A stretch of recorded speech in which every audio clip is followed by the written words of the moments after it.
Israel ने गजा अमन मुआहदे की धज्जियां उड़ा दी। इसराइली वजीर आजम के हुक्म पर गजा पर फिजाई हमले शुरू कर दिए गए। गैर मुल्की मीडिया रिपोर्ट्स के मुताबिक इसराइली तैयारों ने शिमाली गजा में वाक़ एक अस्पताल के करीब फिजाई हमला किया, जबकि गजा शहर के मुख्तलिफ इलाकों को भी निशाना बनाया गया। मिसाइल अल-शिफा अस्पताल के अक़ब में गिरा। मरीजों और तिब्बी अमले में खौफ व हरास फैल गया। ऐनी शाहिदीन का कहना है कि यह हमला नहायत शदीद और हौलनाक नौइयत का था, जिससे पूरे इलाके में खौफ की फिजा कायम हो गई। हमास की जानिब से कहा गया है कि उन्हें लाशों की तलाश और निकालने के लिए खुसूसी टीमों और भारी मशीनरी की मदद दरकार है। पहले दिन अंदाजा हो गया था कि मुज़ाकरात का इख्तियार काबुल हुकूमत के पास नहीं है, ये दिल्ली से कंट्रोल हो रहा था। पाकिस्तान से जंग में भारत ने जो हजीमत उठाई है, अब काबुल के जरिए तलाफी की कोशिश में है। इस्लामाबाद की तरफ किसी ने नजर भी उठाई तो हम आंखें निकाल देंगे। वज़ीर दिफा ख्वाजा आसिफ की गुफ्तगू, कहा 5-6 बार मुआहिदा हुआ। जब वो काबुल फ़ोन पर राबते करते, फिर आकर लाचारी का इजहार करते। मुझे अफगान मुज़ाकराती वफ़द से हमदर्दी है। तालिबान का पूरे अफगानिस्तान पर कंट्रोल नहीं है। एक ग्रुप की ज़बानी यकीन दहानियों पर हम कितना भरोसा कर सकते हैं? फ़लस्तीनियों की हिफाजत के लिए किरदार अदा कर सकें तो ये खुशकिस्मती होगी। फ्यूचर इन्वेस्टमेंट इनिशिएटिव के तहत नवी कॉन्फ्रेंस, आला सतह गोल मेज मुबाहिसा। वज़ीर आज़म शहबाज शरीफ ने खिताब में कहा, बार बार कर्जा लेने से मईशत कमजोर पड़ जाती है। गलतियों से सीखा, आगे बढ़े, मुल्क की तरक्की के लिए इनकलाबी इक़दाम कर रहे हैं। कुदरती आफात के नतीजे में पाकिस्तान को अरबों डॉलर्स का नुकसान हुआ। पाकिस्तान कुदरती वसाइल से मालामाल है। FBR में इस्लाहात करके मुकम्मल डिजिटलाइज कर दिया गया है। इंसानियत को सही संप ले जाने के लिए मुख्तलिफ शोबों में बराबरी का ताउन होना चाहिए। वज़ीर आज़म ने सऊदी वलीअहद की तरक्की के विजन का खैर मकदम किया।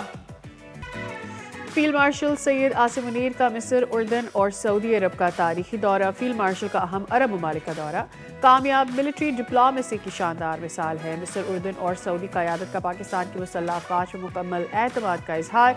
हम दौरों में इंसदाद दहशतगर्दी, दफ़ाई ताउन और इंटेलिजेंस इश्तराक पर बातचीत की गई। फील्ड मार्शल का दौरा मुस्लिम ममालिक के माबैन अस्करी इत्तेहाद और यकजहती की मजबूत अलामत है। अमरीकी सदर ट्रंप का दौरा जापान में दूसरी बार पाक भारत जंगबंदी का जिक्र। कहा, तिजारत के जरिए पाक भारत जंग रुकवाई। 7 नए और खूबसूरत जहाज मार गिराए गए। नरेंद्र मोदी पाकिस्तानी वजीर आजम और फील्ड मार्शल से राब्ता किया। मैंने कहा, तुम लोग लड़ोगे तो हम तिजारत नहीं करेंगे। 2 एटमी कुव्वतों की जंग से हम सब मुतासर हो सकते थे। 24 घंटे के अंदर यह मामला खत्म हो गया, जो हैरानकुन था। अस्सलाम वालेकुम, खुश आमदीद। भली करे आया जी, आया नू बखैर रख ले। बस शत के दुनिया बोल है के साथ मैं हूँ फैसल करीम और मैं हूँ सादिया साहब। आई रियली होप के मिड ऑफ द वीक तक आप अच्छे तरीके से पहुंच गए होंगे and I am really hoping कि ये बाकी के जो 2 दिन है ये भी अच्छे ही गुजर जाएंगे। Faisal, there is a lot of development happening as far as Pakistan is concern, Pakistan relation with the regional countries are concern and with that Pakistan और अफगानिस्तान के दरमियान जो इस्तांबुल में होने वाले मुज़ाकरात थे, that I really want to tell our viewers about. और वो ये कि एक मरतबा फिर से वो बेनतीजा साबित हुए हैं, क्योंकि वज़ीर इत्तलात अता तारड़ ने बताया है कि पाकिस्तान ने अफगान तालिबान से शिद्दत पसंद तंजीमों, ख़ुसूसन जब उनसे ये बात की कि TTP के खिलाफ फैसला कुन कार्रवाई का मुतालबा किया, तो अफगान फरीक ने इस पर कोई यकीन दहानी नहीं कराई है। तो फैसल, मुझे समझ में नहीं आ रहा कि actually where is this line coming from. Sadia, पता है प्रॉब्लम क्या है? ये मुज़ाकरात 25 अक्टूबर से जारी थे। कतर में होने वाली जंगबंदी के बाद बातचीत का ये दूसरा दौर था। अब पाकिस्तान का सीधा सीधा ये कहना है कि भाई अफगान सरजमीन को TTP, BLA जैसी तंजीमों की पनाहगाह नहीं बनने दिया जा सकता। तो ये सारी सिचुएशन तो है, बन चुकी है सादिया। इस पे हम ज़रा मज़ीद भी बात कर लेते हैं, लेकिन उससे पहले सादिया मैं चाह रहा हूँ कि हम एक अहम डेवलपमेंट और हुई है उस पर बात करें, और वो है पाक सऊदिया ताल्लुकात। दोनों बड़ों की बड़ी मुलाकात और पाकिस्तान के लिए जनाब खुशखबरियां ही खुशखबरियां। तो अगर इतनी खुशखबरियां हैं तो Faisal please enlighten me about it. अच्छा, तो कल ना सादिया शहबाज शरीफ और मोहम्मद सलमान में मुस्बत मुलाकात हुई थी। मुख्तलिफ उमूर पर तबादला ख्याल भी हुआ था। खासतौर पर पाकिस्तान इस वक्त सऊदी सरमाकारी से उम्मीदें लगाए बैठा है।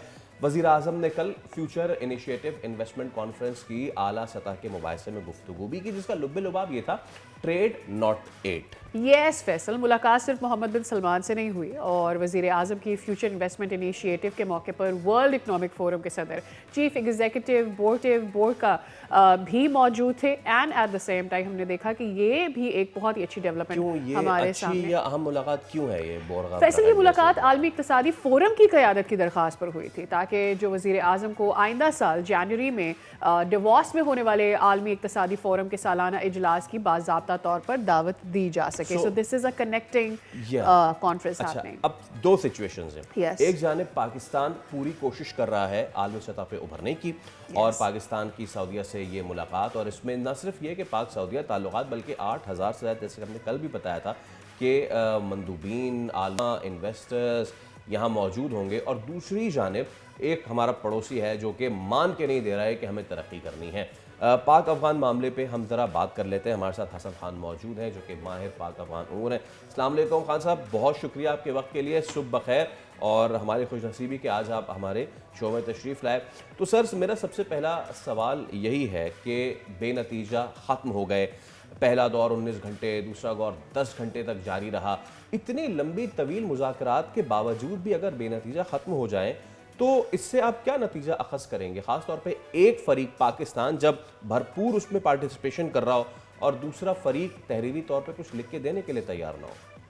बहुत शुक्रिया जी आप दोनों का, और इतनी अच्छी ओपनिंग का जो प्रोग्राम का आप दोनों ने मुश्तरका तौर पर किया, और अच्छी खबर के साथ और थोड़ी सी टेंस खबर के साथ, तो ये एक जो जो कॉम्बिनेशन थी बहुत अच्छी लगी मुझे।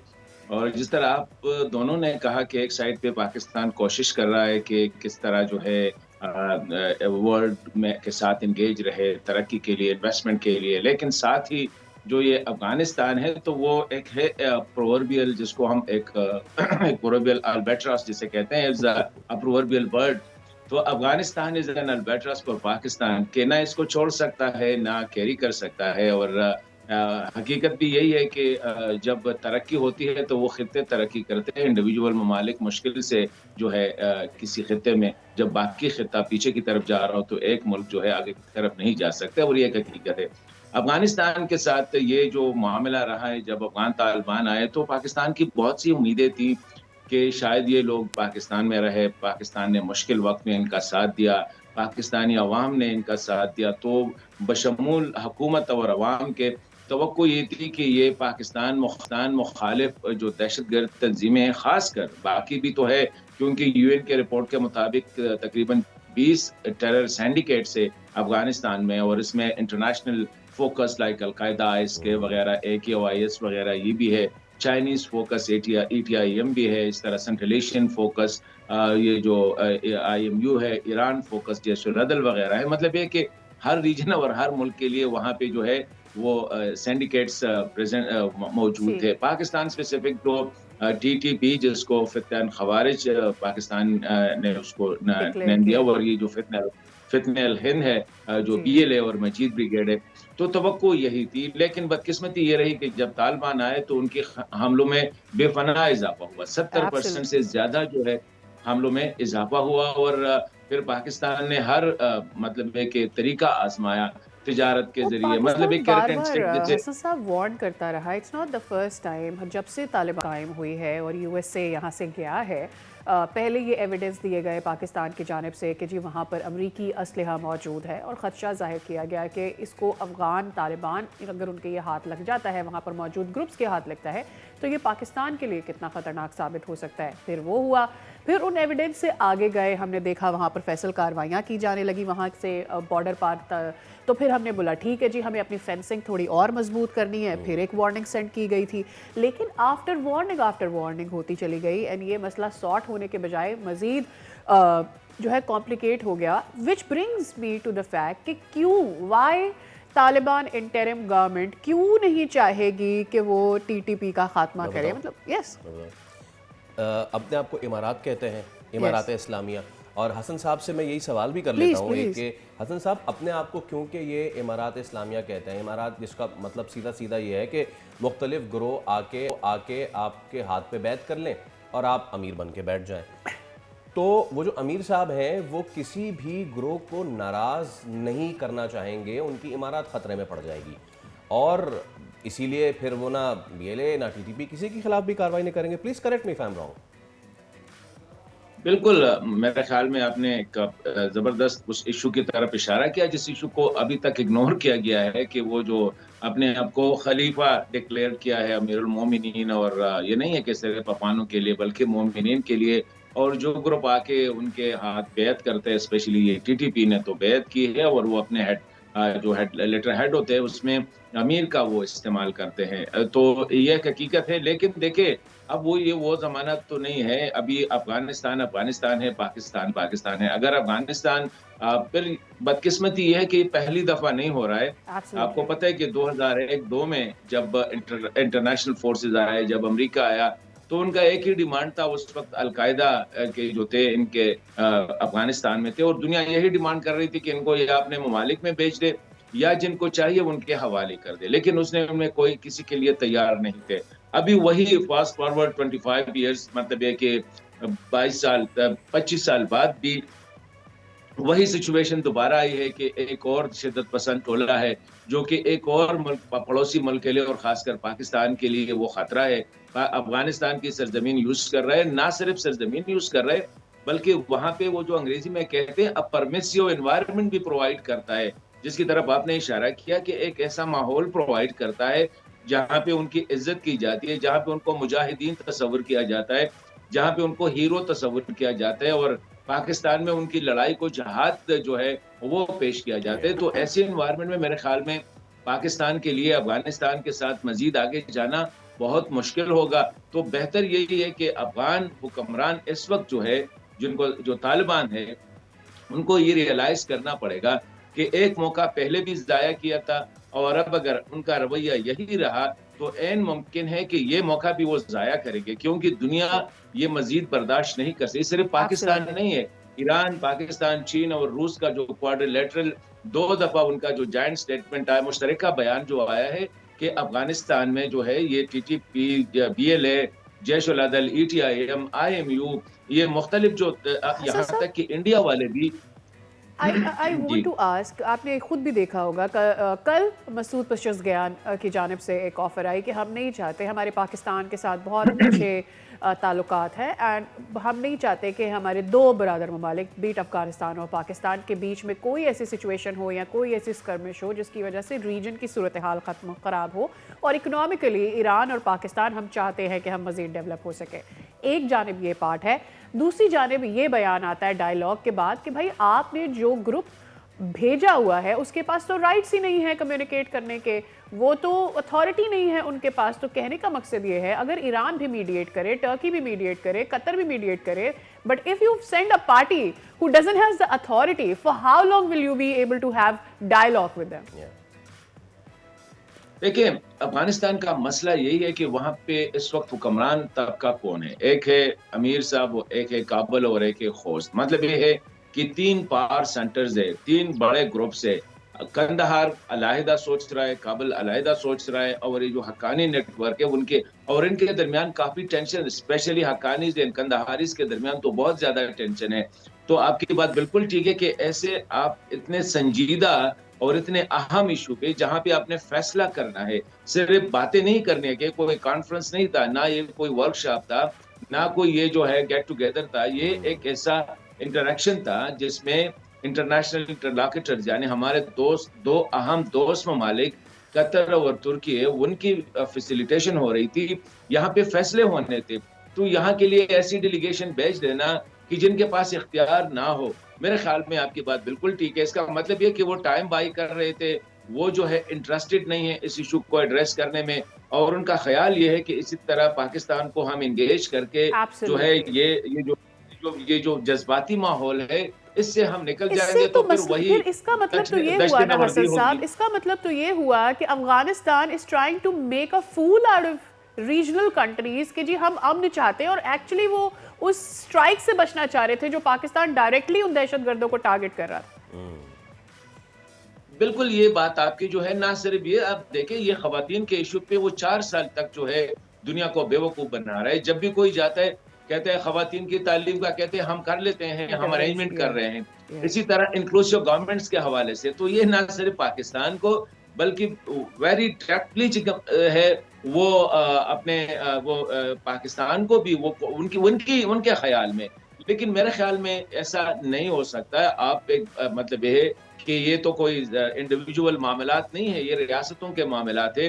रियासतों में साल 2 साल 3 साल इतना मैटर नहीं करती, लेकिन ओवर द ईयर्स अब जो है दुनिया, डेफिनेटली दुनिया एक फटीक का शिकार था अफगानिस्तान के हवाले से, और उनके ख्याल में ये था कि चलो अमन आ गई, अब ये खिता भी पुरअमन रहेगा, ठीक है, अंदर जो भी होता रहेगा वो एक ग्रेव यार्ड टाइप का एक वॉल जो है, इनसाइड दैट वॉल वो दुनिया बर्दाश्त करेगी। लेकिन अब अफगानिस्तान जो है इस खिते के लिए खतरा है, दुनिया के अमन के लिए खतरा है, तो बहुत मुश्किल है। मुझे नजर नहीं आ रहा है कि ये जो अफगान तालिबान की जो रिजीम है ये लास्ट करेगी फॉर लॉन्ग। ऑल राइट, बहुत शुक्रिया हसन खान साहब, it was a pleasure having you in the show, और आपको दोबारा हम जहमत देंगे, लेकिन यू हैव हैप्पली के जब सीरियसनेस हमें अब नज़र आ गई है, अब सारी सवाल यह है कि अब अगला कदम क्या होना चाहिए। पाकिस्तान का दो टोक मौक़िफ़ है कि भाई आप क्रॉस बॉर्डर टेररिज्म हम बर्दाश्त नहीं करेंगे, अफगानिस्तान को चाहिए अपनी सरजमीन से जितनी भी चीज़ें हो रही हैं वो रोके।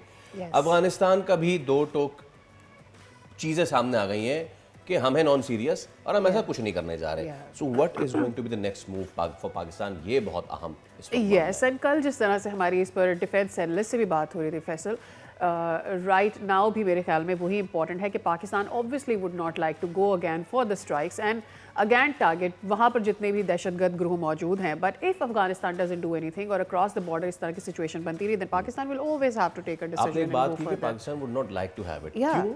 क्योंकि पाकिस्तान अब माशी तौर पे मजबूत होना चाह रहा है, जिसकी एक मिसाल हमने देखी कि पाक सऊदीया ताल्लुकात में बड़ी अहम पेशरफ्त हुई है, और फ्यूचर इनिशिएटिव इन्वेस्टमेंट इनिशिएटिव में इस वक्त वज़ीर-ए-आज़म शहबाज शरीफ अपने डेलीगेशन के हमरा मौजूद हैं। थोड़ी सी गुफ्तगू हमने पहले भी कर ली है, अब इस पर मज़ीद ज़रा एक्सपर्ट की राय भी जान लेते हैं। हमारे साथ इस वक्त मौजूद हैं सरदार मसूद खान साहब, आप अक़वाम मुत्तहिदा में मुस्तक़िल मंदूब और सफ़ीर जिनेवा रह चुके हैं साबिक़, और इसके अलावा चीन और अमरीका में पाकिस्तान के सफ़ीर और साबिक़ सदर आज़ाद जम्मू कश्मीर भी हैं।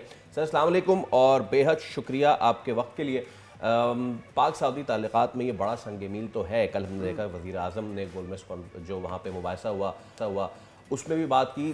द टॉप थिंग जो कि पाकिस्तान दहाइयों से कहता आया है, कहीं बीच में हम खो गए थे लेकिन अब दोबारा उसको हमने टेकअप किया है, that one line, trade not aid. आपको लगता है कि पाकिस्तान अब सही संप में है, और ये जो इनिशिएटिव है इन्वेस्टमेंट इनिशिएटिव, इससे हमारी क्या तवक्कुआत हो सकती हैं? देखिए, मैं समझता हूँ कि ये जो ट्रेड नॉट एड जो है ये पूरी सूरत हाल को किसी तरीके से बयान नहीं करता।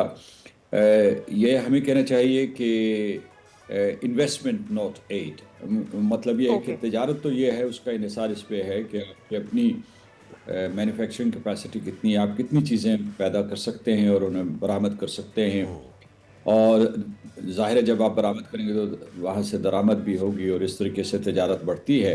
तजारत में इस एक मुल्क की इस्तेदाद होती है कि मसलन पाकिस्तान जो है क्या चीज़ें बना रहा है और दुनिया की तमाम मंडियों में उसकी खपत हो रही है नहीं। खलीजी रियासतों में आपकी जो चीज़ें हैं, जो ज़रूरी पैदावार है या उसके अलावा जो फ्रूट्स हैं, फिर जो भी प्रोडक्ट्स यहाँ हैं जो वो उनकी खपत होती है, लिहाजा हमें उसे स्केल अप करने की ज़रूरत है। ये ठीक है कि सऊदी अरब जो है हमेशा हमारी मदद करता रहा है, इस मरतबा भी उसने मदद की है, और इस वक्त जो है तेल की डिफर्ड पेमेंट्स हुई हैं जिससे पाकिस्तान की मईशत को सहारा मिलेगा। लेकिन अब जो है पूरी की पूरी पैराडाइम तब्दील कर दी गई है। एक तो यह है कि सऊदी अरब और पाकिस्तान जिनके रिवायती तौर पर बहुत ही अच्छे ताल्लुकात हैं, वो अपने ताल्लुकात को एक नई सतह पे ले गए हैं। एक स्ट्रेटेजिक म्यूचुअल डिफेंस एग्रीमेंट के ऊपर दस्तखत हुए, उसकी जो अमली इक़दाम हैं वो तय किए जा रहे हैं और उसे पाया तकमील तक पहुँचाया जाएगा। दूसरी तरफ जो है आपने जिस तरफ इशारा किया वो बहुत अहम है कि इसकी जो अंडरपिनिंग है, जो अभी नया फेज़ जो शुरू हुआ है हमारा और सऊदी अरब का, तो उसकी जो अंडरपिनिंग है वो है माशी ताल्लुकात। ख़ुद सऊदी अरब में इस वक्त बहुत बड़ा माशी इनकलाब बर्पा हो रहा है और उसकी क़यादत मोहम्मद बिन सलमान कर रहे हैं। तो उसमें पाकिस्तान एक तो हिस्सादार बनना चाहता है, और दूसरे जो सऊदी अरब की एक्सेस कैपेसिटी है वो पाकिस्तान में मुंतकिल हो सकती है, हो रही है, कि वो मुख्तलिफ प्रोजेक्ट्स जिसमें रिन्यूएबल्स हैं, उसके अलावा ज़राअत है, जो दूसरे जो टेक्नोलॉजी के प्रोजेक्ट्स हैं, टेक्नोलॉजी पार्क्स हम बनाना चाहते हैं, तो इसमें सऊदी पाक ताउन बढ़ना चाहिए। और वज़ीर आज़म का जो अभी हालिया दौरा है जो उसमें ये सारे के सारे अमूर तय पाए हैं। और एक किस्म का ये एक नया इनिशिएटिव है डेवलपमेंट के लिए, development cooperation between Pakistan and Saudi Arabia. तो ये पाकिस्तान के लिए बहुत ही अच्छा मौका है और इसका भरपूर फ़ायदा उठाना चाहिए। सऊदी अरब तैयार है, बाकी खलीजी रियासतें भी तैयार हैं, और इस तरीके से हम जो है, जैसे शुरू इस गुफ्तगू से जैसे आपने एब्सोल्युटली। और मेरे ख्याल में यहाँ पर ये समझने की भी हमें ज़रूरत है कि जो मुस्लिम वर्ल्ड है वो उनकी आपस में कॉपरेशन, उनका आपस में रिलेशनशिप किस तरह से बढ़ रहा है। कल जो मैंने देखा कि ECO मिनिस्टर्स कॉन्फ्रेंस में पशेज़गान ने जब सारी बातें की एंड दे सेड कि वी डोंट वांट कि कोई मज़ीद स्कमश किसी किस्म की अफगानिस्तान पाकिस्तान के दरमियान हो। Further what he said was कि अब वक्त आ गया है कि मुस्लिम दुनिया ये समझे कि हमारा कॉमन एनिमी क्या है और हम बाकी ममालिक इकट्ठे हो जाएं। And then Masoud Pezeshkian one more time appreciated Pakistan pact with Saudi Arabia, the mutual defence pact. I hope कि एक तो वो जो कॉमन एनिमी की बात कर रहे थे वो किसी कंट्री की तरफ नहीं इशारा कर रहे, बल्कि वो कॉमन एनिमी पॉवर्टी और इसकी बात कर रहे हैं। Poverty and I think the quarrels we've seen around within the Gulf countries, within the Muslim countries जो हमने सीखा है, मेरे ख्याल में तो वो एक अहम पहलू था जिसकी तरफ वो इशारा कर रहे थे। And I think it's about the time कि जो मुस्लिम कंट्रीज हैं, मुस्लिम वर्ल्ड है, उनके बीच में कॉपरेशन और रीजनल कंट्रीज जो हैं वो कॉपरेशन बढ़े so that they can give benefit to one and each other। ये आपने जो लाइन कही है ना, ये बड़ी अच्छी है। ईरान ने ये कहा कि पाक सऊदी ताल्लुकात उन्हें अच्छे लगे। Yes। इसी के साथ हम एक ब्रेक ले रहे हैं, हमारे साथ ही रहिएगा।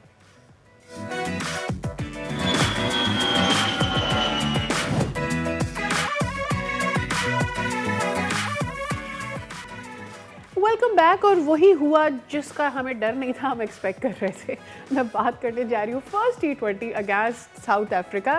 फैसल ने बहुत समझाया था मुझे कि देखो ज़्यादा उम्मीदें ना लगाओ, लेकिन I being the positive person said कि यार अगर नामीबिया से हार सकता है साउथ अफ्रीका तो हमसे क्यों नहीं हार सकता, हम तो हरा ही देंगे। बट ऐसा नहीं हुआ। Faisal, I am sorry for putting my expectations once again for Pakistan. मज़ा आया आपको? नहीं, मुझे तो बहुत मज़ा आया। वाही क्योंकि आप, मैं अगर एक करके अगर मैं आपको बताऊं, पहले तो हमने टॉस जो है वो जीता और उसके बाद हमने बॉलिंग का फैसला कर लिया, इसलिए कि आखिर में ड्यू हो सकती थी, जो नहीं हुई। ड्यू तो बिल्कुल भी नहीं लगी। खास तौर पे कॉर्बिन बॉश तो ऐसा लग रहा था हाथ में रेगमाल लगा के बॉलिंग कर रहा है, जितना तेज हो रहा है। एक तो चीज़ ये हो गई। दूसरी चीज़ ये हो गई कि हमसे क्या कहा गया था कि जो उस्मान खान है उनको हम किस लिए लाएं, क्योंकि वो स्पिन बहुत अच्छा खेलते हैं। बहुत अच्छा खेलते हैं और अल्हम्दुलिल्लाह माशाल्लाह वो स्पिन पे ही आउट हुए। ये कमाल है। तीसरी चीज, ये बाबर का गेम नहीं जिस तरह वो खेल रहे हैं, लेकिन क्या वो खेल रहे हैं। कितनी तारीफ की थी, 9 रन दरकार है। देखिए कल के मैच में सिर्फ वो अवेयरनेस किट थी मेरे ख्याल में जो कि पाकिस्तान टीम ने पहनी थी for breast cancer awareness, but other than that there was nothing good about the performance of Pakistan. और तीसरी चीज ना, अभी सुनती है, अच्छा सॉरी। उसके बाद ये हसन नवाज साहब, कहाँ है मुंह, कहाँ है सर, कहाँ है बल्ला और बॉल कहाँ है, कुछ नहीं पता। मुझे ऐसा लगता है all of a sudden something goes wrong with how Pakistani teams brain works and all of a sudden हम देखते हैं, मतलब हमने जिस साहबजादा फरहान को इंटैक्ट देखा उसी को हम ऑल ओवर द प्लेस देख रहे थे। जिस बाबर आजम से हम उम्मीदें लगा के बैठे हुए थे उन्हीं को हम, मतलब हम नंबर 3 पर हम उनको टेस्ट की परफॉर्मेंस के बाद कॉन्फिडेंट देख रहे थे। अगर हम all over the place again. Before going to the guest, अगर हम एक एक करके जरा बात कर लें डिसमिसल्स पे। साहबजादा फरहान का अगर दोबारा हम, ये बाबर आजम थे, बिल्कुल अनकैरेक्टरिस्टिक, और ये गेम नहीं, ये साहबजादा फरहान, मतलब कि ये किस बॉल पे पीछे हट के शॉट मार रहे हैं, आई वंडर, इतना अच्छा खेलने के बाद। उसके बाद बाबर आजम, ये बाबर आजम की गेम ही नहीं है। सीधा बॉल को कहाँ मार रहा था बाबर, हमें नहीं पता। अब आप चले, ये तो 2 आउट हो गए ना, सारा काम तो बाबर ने करना है, बाकी टीम तो कुछ Salman Ali Agha AKA Brian Charles Lara AKA Kumar Sangakkara, ये किस किस्म का शॉट था। अच्छा, उसके बाद फिर साइम अयूब जो फाइनली अच्छा खेल रहे थे, हालांकि वो भी डक पे आउट हो सकते थे, ऐसी बात नहीं है, लेकिन वो भी फिर उनको चांस मिला। उसका हसन नवाज आप देख लें, हम थोड़ा सा एक्सप्लेन कर ही चुके हैं हसन नवाज साहब को। और उसके बाद ये है वो स्पिन के खिलाफ बेहतरीन स्पिनर बेहतरीन बैटर मैं खुद स्पिन हो गया कि जो इस और ये मौके की मुनासबत और नजाकत को भरपूर समझते हुए फहीम अशरफ ने एक रिवर्स स्वीप लगाया। इसके बाद अब डिसमिसल की बात क्या है, और ये रिवर्स स्वीप जो हम हर दफा गलत मौके पर इस्तेमाल करने में महारत हासिल कर रहे हैं ना Faisal, I really want to appreciate Pakistani team for this. We've been seen this happening in Asia Cup और उसका रिपीट टेलीकास्ट हमने देख लिया कल के मैच में। I don't know why this क्या कहते हैं obsession with reverse sweeps we have all of a sudden gotten। obsession तो नहीं है, ये ज्यादा डिप्रेशन है, सप्रेशन है और पता नहीं क्या क्या है, disappointation है, if that is the word, that is not a word though। है। हमारे साथ मौजूद हैं क्रिकेट एक्सपर्ट सैयद हैदर साहब। अस्सलाम वालेकुम हैदर साहब। जी वालेकुम सलाम। और यकीनन आप भी, वैसे पता है कि अब हमने ये छोड़ दिया ये कहना है कि आप भी डिसअपॉइंटेड होंगे, हम भी डिसअपॉइंटेड हैं। हमें पता है डिसअपॉइंटेड नहीं, आतिफ असलम का वो गाना बड़ा मशहूर ना, अब तो आदत सी है मुझको ऐसे जीने में, तो अब तो आदत ही हो गई। जिस दिन अच्छा खेल लें उस दिन वेरी वेल डन, और जिस दिन नहीं अच्छा खेले उस दिन क्या कर सकते हैं, कैसे समअप करेंगे सर कल के मैच। देखें फैसल, मैं आपको बताऊं, क्रिकेट जो है एक दिन में सही नहीं होती है, बल्कि आप किसी दिन अगर रन्स कर लेते हैं इसका मतलब नहीं है कि आपने अच्छा खेलना आता आपको। पाकिस्तानी क्रिकेटर्स की प्रॉब्लम ये है कि बैटिंग टेक्निक बहुत ख़राब है। इनको पता नहीं है कि शॉट खेलते, अभी आपने खुद ही कहा कि सर कहाँ पे है, पैर कहाँ पे है, बैट कहाँ पे है, ये चीज़ें इनको पता ही नहीं है। और यहाँ पे एक फार्मूला बना लिया है कि किसी ने 4 छक्के मारे PSL में या इधर उधर कहीं, उसको टीम में ले आते हैं। देखिए उनको बैटिंग करना नहीं आती है। मैं हमेशा पहले से कहता हूँ, मैं 30-35 साल से क्रिकेट कवर कर रहा हूँ और इतनी बुरी टीम मैंने आज तक नहीं देखी। पाकिस्तान के बुरे हालात देखें, लेकिन इतने ख़राब टेक्निक वाले जो हैं, जिस तरह से वो आउट होते हैं, जिस तरह से वो खेलते हैं। साहबजादा फरहान ने जिस तरह कल शॉट खेला, मुझे समझ में नहीं आया वो कौन सा शॉट, वो शायद बैडमिंटन खेल रहे थे, टेबल टेनिस खेल रहे थे, क्या खेल रहे थे मुझे समझ में नहीं आया। फिर उसके बाद बाबर आजम जो है वो अप ड्राइव कर रहे हैं और पंच भी कर रहे हैं। ड्राइव करते हुए आपका सर जो है हमेशा नीचे की तरफ होना चाहिए, उसका सर उनका सर ऊपर की तरफ था, जबकि बॉल आपसे काफी दूर गिरी। यानी बहुत सारी टेक्निकल बातें हैं जो इस मुख्तसर से वक्त में नहीं हो सकती। बाबर आजम से ये एक्सपेक्टेड, मतलब हम ये कहते हैं बाबर आजम ठीक है, one part of it is कि वो नहीं अच्छा खेले, अभी टेस्ट में एक मैच उनका अच्छा चला गया, एक इनिंग उनकी अच्छी चली गई, वो एक अलग बात है। But Babar is one of the batsman, maybe only the only batsman इस वक्त टीम में जिसको हम कहते हैं is more technically correct than others. तो फिर आप कैसे एक्सपेक्ट करते हैं कि सर ऊपर जा रहा है और बना दिया बाबर आजम के ऊपर स्ट्राइक रेट का चक्कर चला के उनको इतना प्रेशर में ले लिया है। अब आप तीसरे नंबर पे जब भेज रहे हैं, वो स्ट्राइक रेट उनका नहीं बन सकता है जो आप उनसे चाह रहे हैं। आप चाहते हैं वो 200 के स्ट्राइक रेट से खेलें, वो नहीं खेल सकते हैं। वो एक डिफरेंट नेचर के बैट्समैन है। अगर आप उनको हैदर भाई क्या वो T20 खेल सकते हैं? मेरे ख्याल से अब जो बाबर आजम जो है ना, जिस प्रेशर में है, अब उन नहीं खेल सकते हैं। अब उनके बस की बात नहीं है जितना उन रन्स का प्रेशर है टेस्ट में, उनके runs Why can't he be our जो रूट? देखिए जो रूट क्या, आप डिजोजी का देखें, कल डेब्यू किया है उसने। डिजोजी, उसने टोनी डिजोजी ने, और कितनी शानदार बैटिंग की है उसने। और उसने देखें स्पिनर्स के खिलाफ कदमों का इस्तेमाल जो है ना, डाउन द ट्रैक आके खेलना बहुत ज़रूरी होता है, लेकिन आपकी बॉडी बैट के बिहाइंड होनी चाहिए, पीछे होनी चाहिए, ज़रूरी है। तो हमारे बैट्समैनों को ये टेक्निक पता नहीं, समझ में नहीं आता है। फिर ये कहना है कि वो उस्मान खान, मैंने जिस दिन उन्होंने माइक हसन ने ये कहा, मैंने कहा माइक हसन तो इसको तो क्रिकेट का पता ही नहीं है बिल्कुल भी। अगर ये कह रहा है उस्मान खान स्पिनर्स को अच्छा है, ये एक ओवर नहीं खेल सकता स्पिनर्स का। तो बहुत सारी चीज़ें जो हैं यहाँ पे वो हो रही हैं जो किसी के हाथ में नहीं है, कोई कर नहीं रहा है, बल्कि होती चली जा रही हैं। उस्मान खान को, रिजवान को निकालने के लिए एक कीपर चाहिए था, इन्होंने उस्मान खान को डाल दिया। बजाय इसके कि उस्मान खान के, देखिए राशिद लतीफ़ ने एक बड़ी अच्छी बात कही है कि पाकिस्तानी टीम में अब विकेट कीपर नहीं है, स्टॉपर हैं, गेंद को रोक सकते हैं, पकड़ नहीं सकते हैं। तो ऐसे खिलाड़ी जब इंटरनेशनल क्रिकेट पे आप जब खिलाएंगे, मुझे याद है ऑस्ट्रेलिया में वर्ल्ड कप हो रहा था, जब सरफराज की जगह उमर अकमल को खिलाया था, वकार यूनुस कोच थे, तो उस वक्त जो है दुनिया भर में तनकीद हुई थी कि एक रेगुलर विकेट कीपर को बैठा के आप एक पार्ट टाइम विकेट कीपर नहीं खिला सकते हैं आप इंटरनेशनल मैच में। तो ये चीजें अब फिर रिपीट हो रही हैं और इससे एक ऐसी टीम का इतना अच्छा, बर्बाद हो गई टीम। इसमें ना प्रॉब्लम ये है कि आपने अब देखें कि इस टीम को मोल्ड कैसे किया गया है। साइम अयूब वो बहुत खुश हैं कि जी वो बॉलिंग अच्छी कर रहे हैं, भाई आपका ये काम नहीं है। अच्छा, उसके बाद बाबर को, जो जैसे सादिया ने कहा कि एक टेक्निकली साउंड बैट्समैन था और उसको भी आपने स्ट्राइक रेट के चक्कर में जो भी कर दिया, वो अलग चीज़। अब मैं आपसे अगर ये बात करूं कि हम में से बहुत से लोग सपोर्ट कर रहे थे सलमान अली आगा, चले जी सलमान अली आगा हैं और वो अच्छे हैं और उनको आना चाहिए, और हालांकि बहुत से लोग कह रहे हैं कि भाई उनकी टीम में जगह ही नहीं बनती। सो द प्रॉब्लम इज़ कि जब टीम में जगह नहीं बनती तो उनको कप्तान बनाया, और उनका कल डिसमिसल देखें मुझे समझ में नहीं आया यार। वो एटलीस्ट बॉल मिडिल तो करे ना भाई, बल्ला है बल्लेबाज का और फुल फेस का एक मतलब होता है। वो क्या शॉट खेल रहे थे अगेंस्ट अ बॉलर जो कि अच्छी बॉल कर रहा है, वेरी अनकैरेक्टरिस्टिक। मुझे तो सर गेम प्लान की बिल्कुल समझ में नहीं आ रही। बिल्कुल गेम प्लान अवेयरनेस बिल्कुल नहीं है गेम प्लान की। जो गेम प्लान बैट्समैनों का था वो बिल्कुल ही समझ में नहीं आया। और फिर वहां पे सबसे अहम चीज ये है कि आप जो है जो भी गेम प्लान था आपका, लेकिन उसको इम्प्लीमेंट करना आपको नहीं आता है। अगर आप इस तरह खेल रहे थे, जब आपको आपकी बॉल बैट पे आ ही नहीं रही है, फिर आप उसको जो है वो ऑन साइड पे कैसे मार सकते हैं? मुझे नहीं समझ में आया कौन सा शॉट खेला उन्होंने सलमान अली आगा ने। लेकिन एक बात समझ में आती है कि इनको ये पता है कि हम जो कुछ भी करें रहेंगे हम टीम में। जब ये सिचुएशन आ जाए कि जब पता है आप कुछ भी करें ना करें, हैदर आपको भाई, कोई आपका निकाल कोई सकता एक बल्लेबाज भी कंसिस्टेंट हो ना जिसके ऊपर आप बैंक कर सकते हो, दैट्स कोई भी दैट्स नहीं। One thing. कोई इस भी वक्त नहीं। कोई चलो भी बाबर नहीं। आजम को तो आप T20 में अब लेकर आए ना, यू गेव अ गैप, लेकिन पॉइंट ये है कि भाई बाकी क्या कर रहे हैं आप? साफ ज्यादा फरहान देखें, वो बिल्ड करते हैं फिर वो एक वियर्ड सिचुएशन में छोड़कर चले जाएंगे।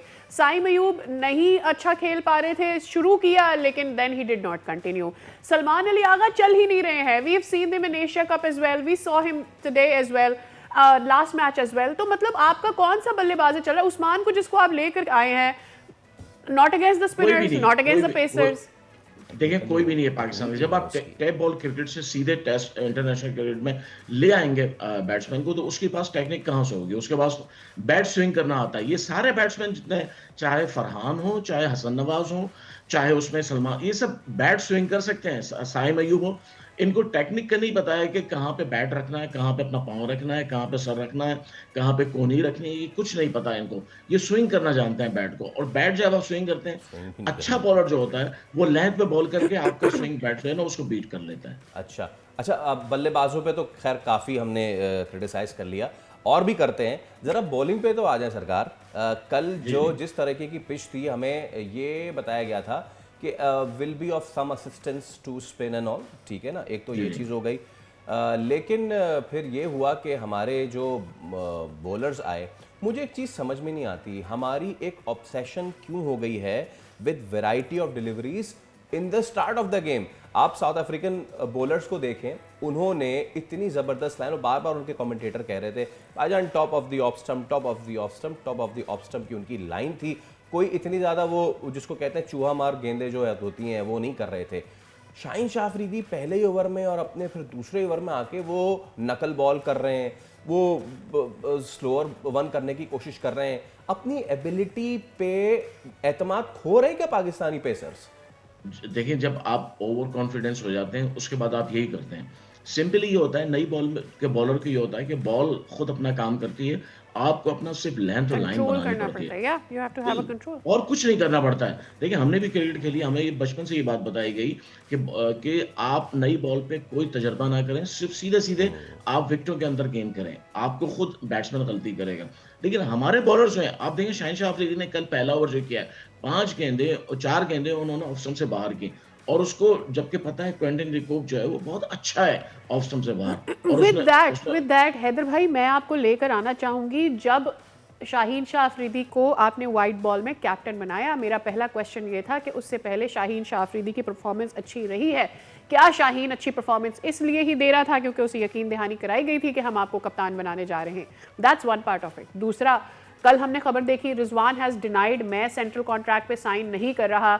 हम एक जानिब क्रिकेट को स्टेबल करने की बातें कर रहे हैं, दूसरी तरफ हम ये वाली हरकतें कर रहे हैं। आपने मेरे हिसाब से आपने रिजवान को अमिड बीच टेस्ट सीरीज में आपने ये डिसीजन ले लिया, और उसके बाद उसकी परफॉर्मेंस हमने देखी। Rizwan was good, but performance में हमने देखा कि टेस्ट मैच में कैसा हुआ, and after the test match ही डिनाइज, वो कह रहा है मैं सेंट्रल कॉन्ट्रैक्ट नहीं साइन करता। देखिए रिजवान का ये मुतालबा है कि मुझे ये बताया जाए टीम से ड्रॉप क्यों किया। मैं रन्स भी कर रहा था, मैं परफॉर्मेंस भी दे रहा हूँ, कीपिंग भी कर रहा हूँ, नंबर 1 विकेट कीपर हूँ पाकिस्तान का, आपने मुझे ड्रॉप किस लिए किया, किस बेस पे किया, और ये उसको वजह नहीं बता रहे हैं। अच्छा, उसके बाद आप शाहिन अफरीदी को जब आप कप्तान बना रहे हैं, तो पहले ये तो देख लें कि वो रेगुलर भी खेल सकते हैं या नहीं खेल सकते हैं। फास्ट बॉलर के लिए हर मैच में अवेलेबल होना मुश्किल होता है। वो अनफिट हो सकता है, उसकी फिजिकल फिटनेस का प्रॉब्लम हो सकता है।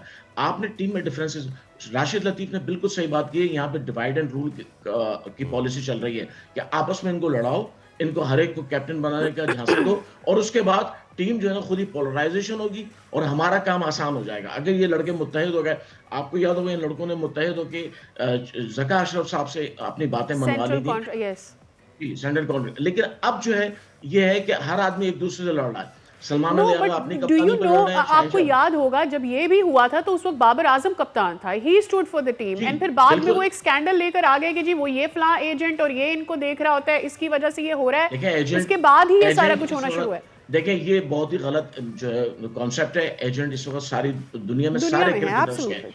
हर क्रिकेटर का अपना एक एजेंट है, और एजेंट के बगैर इस वक्त ना एक्टर्स चलते हैं ना क्रिकेटर चलते हैं। जितना भी ये ऐसी चीजें होती हैं, इवेंट्स टाइप की चीजें, उनमें एजेंट्स होते हैं। लिहाजा उस पर एतराज करने का कोई जवाब नहीं बनता है कि एजेंट सियासत करते हैं, पॉलिटिक्स करते हैं, ये करते हैं। भाई वो तो हर जगह होता है। आप किस बात की मैनेजमेंट है? आप मैनेजमेंट है, आप उसको कंट्रोल करें, आप अपना एक इमेज बनाएं। हमारा इस वक्त हमारी इमेज इतनी खराब हो चुकी है कि हमारे पास प्लेयर्स नहीं है, बैटर्स नहीं है, बॉलर्स नहीं है, हम घर में ही हार जाते हैं, पीछे बनाते हैं तो उस पर तनकीद होती है। यानी इतना इमेज खराब हो गई। अभी बहुत सारी ऐसी चीजें जो इस वक्त टाइम नहीं है मैं बात कर सकूं, लेकिन एक बात मैं सिर्फ इस मुख्तसर वक्त में कहता हूं कि यहाँ पे इस वक्त ये हो रहा है कि जो इस वक्त टाइम है वो कर लो, कल का कल देखा जाएगा। ये चीज जो है ना, उससे आप कभी अच्छी क्रिकेट नहीं खेल सकते, ना फ्यूचर बना सकते। लेकिन देखिए ओवरऑल ह्यूमिलिएशन फैसल, और आपके उनका आपके पाकिस्तान, आपकी अपनी ह्यूमिलिएशन हाँ, और कितनी देखिए, होती है इस पे? सवाल तो उनका सही है ना बॉस, सवाल तो उनका सही है। कल उस्मान खान और इससे पहले एशिया कप में मोहम्मद हारिस की परफॉर्मेंस के बाद अगर मैं ये कहूं कि चले जी रिजवान ने प्रोफेशनलिज्म का मुजाहरा किया, रिजवान ने तैश में आके ये काम किया, मैं इन सारी चीज़ों को एक तरफ, लेकिन बॉस अगर मेरिट की बात करें तो उनका तो सवाल सही है ना। एशिया कप में हारिस ने क्या किया और कल के मैच में उस्मान खान ने, चले हम एक मैच पे क्रिटिसाइज कर रहे हैं, लोग कह रहे हैं पीछे उस्मान खान की, इससे पीछे की परफॉर्मेंस देख लेना, वो ऐसा क्या करते हुए आए कि जो उनको कीपर रख लिया, और मुझे बताएं। वो एक शख्स जो कि कैप्टन कैपेबिलिटी रखता है, जो कि अच्छा बैटर है और आपका बेस्ट अवेलेबल विकेट कीपर है, उसको आप साइड पे कर रहे हैं। ये देखे ना, यही तो बात है ना कि आप अच्छे जो नंबर वन चीजें उनको आप पहले आपने बाबर को किया, बाबर जब खराब हो गया, अब रिजवान को खराब किया, अब नेक्स्ट वन कौन होगा ये भी सामने आ जाएगा। मैं आपको बताऊं बहुत जल्दी, ये तीसरे एक और को खराब करने के चक्कर में कि वो अगर थोड़ी बहुत परफॉर्मेंस दे रहा है तो वो भी खराब हो जाए। लेकिन ये चीजें सिर्फ इसीलिए हो रही हैं कि जब आप देखें खराब चीजें जब आप अच्छा बना के लोगों के सामने पेश करते हैं तो उससे ये होता है कि आपकी अपनी जगह मजबूत हो जाती है। और इस वक्त 2-3 लोग हैं पाकिस्तान क्रिकेट बोर्ड में, पुराने एक्स टेस्ट क्रिकेटर्स, जिन्होंने सारा माहौल खराब कर दिया है, सब चीजें खराब कर दी हैं, और उसके बाद फिर बड़े मजे से कहते हैं कि हम टीम बना रहे हैं। अब इस तरह टीमें नहीं बना करती हैं। आप देखिए मैच ऑस्ट्रेलिया भी हारता है, इंग्लैंड भी हारता है, इसका मतलब ये नहीं कि उनकी टीमें खत्म हो जाती हैं, उनकी टीमें बनती हैं। हमेशा वो सीखते हैं, जहां हारते हैं उससे सीखते हैं, जहां जीतते हैं उससे सीखते हैं। हमने पहला टेस्ट जीता, उसके बाद सेकंड टेस्ट ऐसे हारे हैं, लगता है कि हमें क्रिकेट खेलना नहीं आती है। एकदम से बिल्कुल आप टॉप से बॉटम पे आ जाते हैं। हैदर भाई, ये जो आपने बात कर दी ना कि कि बाकी टीमें सीखती हैं और आगे बढ़ती हैं, आगे बढ़ने वाला हमारे पास नहीं है मार्जिन, हम सिर्फ सीखते हैं। Thank you so much Haider साहब, हम दोबारा आपको लर्न करते हैं और फिर अनलर्न करते हैं। हाँ, हम सिर्फ लर्निंग, हमारा लर्निंग लाइसेंस इस वक्त बना हुआ है मैं टीम का, वेट कर रही हूँ हमारे विंस का, इतना वो लंबा विंस बना हुआ, नहीं आ रहे। पक्का बन के नहीं दे रहा है। ये और बात जिस- इसलिए भी क्योंकि ना हाँ जी। सीरीज से पहले सलमान अली आगा से प्रेस कॉन्फ्रेंस में साफी ने सवाल किया था कि हर बार आप टूर्नामेंट में जाते हैं, हर बार आप हार जाते हैं और फिर कहते हैं कि हम सीख रहे हैं, तो अब सीख गए या आप सीखा नहीं सीखे, हम बर्दाश्त करना सीख गए और हम T20 दूसरा देखेंगे जरूर। अपने पास एंटरटेनमेंट है क्या बॉस? मेरी रेस्पिरेशन में प्रॉब्लम होने लग गया है with that breathing practice that I have to do for Pakistani वो टीम। भी अच्छी बात है ना, यू वो नो, भी आपको लुक एट सिखा रहे दैट। हैं, हाँ, वो भी क्या सिखा रहे मैं हैं। पॉजिटिव एस्पेक्ट देखना चाहिए। Is it just the respiratory issue that I am having because of Pakistan team और it's actually the air pollution? नहीं, हाँ, ये भी हो सकता है, सब मिल सारी चीजें, सारी कायनात मिलके साजिश कर रही है मेरे खिलाफ। अच्छा, with that I have to tell people कि इस वक्त सिचुएशन क्या बन रही है अक्रॉस पाकिस्तान खास तौर पर। अगर हम पंजाब की सूरत हाल के बारे में बात करते हैं, जहाँ स्मॉग की वजह से एयर पोल्यूशन हम देख रहे हैं मुसलसल उसमें इजाफा हो रहा है, फ़ज़ाई आलूदगी आज एक संगीन आलमी मसला बन चुका है, जो ना सिर्फ माहौल बल्कि इंसानी सेहत पर भी गहरे मनफी असरात डालती नजर आ रही है। And with every passing day हम देख रहे हैं AQ लेवल्स हाई होते जा रहे हैं। जी हाँ, चाहे फैसलाबाद हो, मुल्तान हो, लाहौर हो, हर जगह इस वक्त जो इंडेक्स जब हम देख रहे हैं ना, बहुत ही परेशान कौन है और इससे कितनी ही इंसानी सेहत पे इस वक्त असरात मुरतब हो रहे होंगे। हम ज़रा मुल्तान का रुख कर लेते हैं और जावेद अंबर, ब्यूरो चीफ मुल्तान हमारे साथ मौजूद हैं, उनसे बात कर लेते हैं। जावेद, मुल्तान की क्या सूरत हाल है स्मॉग से रिलेटेड, ज़रा हमें बताइए। दीगर शहरों की तरह मुल्तान में भी स्मोक की शिद्दत में इजाफा है, जिसकी वजह से शहरियों को मुश्किलात का सामना है। और अगर मैं बात करूं एयर क्वालिटी इंडेक्स की, तो मुल्तान में एयर क्वालिटी इंडेक्स आज 196 पॉइंट रिकॉर्ड किया गया है, जो कि सेहत के लिए नामुनासिब करार दिया जा रहा है। इसके साथ साथ हद निगाह शहर और गिरदोनवा में 800 मीटर तक रिकॉर्ड की गई है। और महकमा सेहत और ज़िला इंतज़ामिया की जानिब से स्मोक के हवाले से आगाही मुहिम का सिलसिला जारी है। महकमा सेहत की जानिब से शहरियों को हिदायत की जा रही है कि स्मोक की वजह से आंखों में जलन, सांस और गले की बीमारियां बढ़ती जा रही हैं और इस हवाले से अस्पतालों में भी मरीज़ रिकॉर्ड किए जा रहे हैं। शहरियों को चाहिए कि वो स्मोक से बचाव के लिए हिफाजती तदाबीर पर अमल करें, घरों से निकलने और ड्राइविंग के लिए एहतियात करें, गैर ज़रूरी तौर पर घरों से ना निकला जाए, ड्राइविंग ना की जाए। और इसके साथ साथ आपको ये बताऊँ कि महकमा सेहत का ये कहना है कि आइंदा हफ्ते के दौरान स्मोक की शिद्दत में इजाफा होने का इम्कान है। आज अगर मैं मौसम की बात करूं तो इस वक्त जो दर्जा हरारत है वो 20 डिग्री सेंटीग्रेड है। ज़्यादा से ज़्यादा दर्जा हरारत 33 डिग्री सेंटीग्रेड रहने का इम्कान है, जबकि हवा में नमी का तनासब जो है वो 49% रिकॉर्ड किया गया है। जी बहुत ठीक शुक्रिया है। जावेद, आप हमें ये देखने साथ ये सुबह के मनाजिर Yes. हमारे सामने। अभी तो वो सीज़न नहीं आया है जिसमें मोटरवे पे पाबंदी लगा दी जाती है कि हद देने का सफ़र है, उससे फैसल पहले ये एंड आई एम situation है। Looking at exactly. अच्छा सादिया, मैं ये अपने नाज़रीन को दिखाना चाहता जी, हूँ जी, कि ये एक कलर ग्रेडिंग है जिसके हिसाब से हमें पता चलता है कि किस इलाके में कितनी ज़्यादा इस वक्त एयर क्वालिटी इंडेक्स ख़राब है। अगर तो वो ग्रीन है तो इसका मतलब है इट्स गुड। ये ग्रीन हमें तो पता नहीं कब मिलेगी, कब हेल्पफुल नहीं फॉर मिलेगी। The environment actually. जी अच्छा, येलो पे भी ठीक है, सही है, समझ आती है। It's beyond 50 but it's good. अब उसकी सिचुएशन खराब होना शुरू होती है। रेड इज हैजर्ड, लाल का मतलब Anything ये है over कि 100 is red. खतरा Yeah. बढ़ता जा रहा है और हम तो ओवर 100 में हमने जबरदस्त हम तो उतारा 300 से दिखाई above चले गए, उसके कल बाद 600 है चला गया। पर्पल। अच्छा, मैं कलर्स में I would like to have your expertise. ये पर्पल ही है ना? Yes, purple. this is so purple जो है वो lavender. रेड से भी ज्यादा खतरनाक है और इसकी क्या जनाब डेमोग्राफी क्या है? इसकी है कि it's anything beyond 150 and goes up to 300 it's purple. And then हम लोग इस वक्त मरून रेंज में आ चुके हैं। दैट्स अस, बिकॉज हमने देखा कि लाहौर में ओवर 300 जा रहा है, फैसलाबाद में कल हमने ओवर 600 किया रिकॉर्ड। तो ये जो है मरून में चला गया, बल्कि मैं तो कह रही हूँ कि maroon, because it's anything over 300 is very hazardous for the health.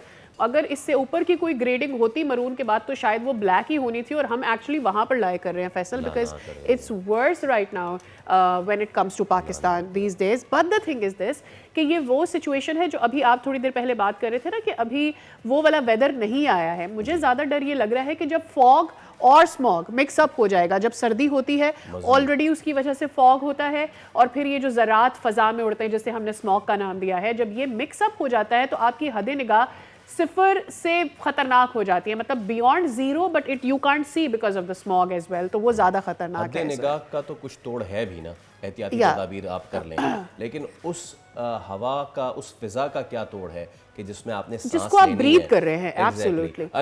And you know what, ये हमने स्मोक गन्स पे भी गुफ्तगू की, और वो टेम्परेरीली तो बेहतर हो सकते हैं इकदामात, लेकिन वो लॉन्ग टर्म नहीं है सर। लॉन्ग देखिए, जब तक हवा में नमी है और वो मिस्ट, वो सारे ज़रात जो कि फ़ज़ा में मौजूद हैं उनको ज़मीन पर ला सकती है फॉर द टाइम बिंग, वो रहेगा। लेकिन जैसे ही एयर दोबारा ड्राई हो जाएगी, वो ज़रात दोबारा से स्टैटिक हो जाएंगे और फिर स्मॉक का 24 इशू हो घंटे तो आप जाएगा। स्प्रिंकल नहीं कर सकते, राइट? ओके, हम एक ब्रेक ले रहे हैं, उसके बाद दोबारा हाजिर होंगे। हम टॉपिक्स आपके साथ शेयर करेंगे, तब तक के लिए stay with us।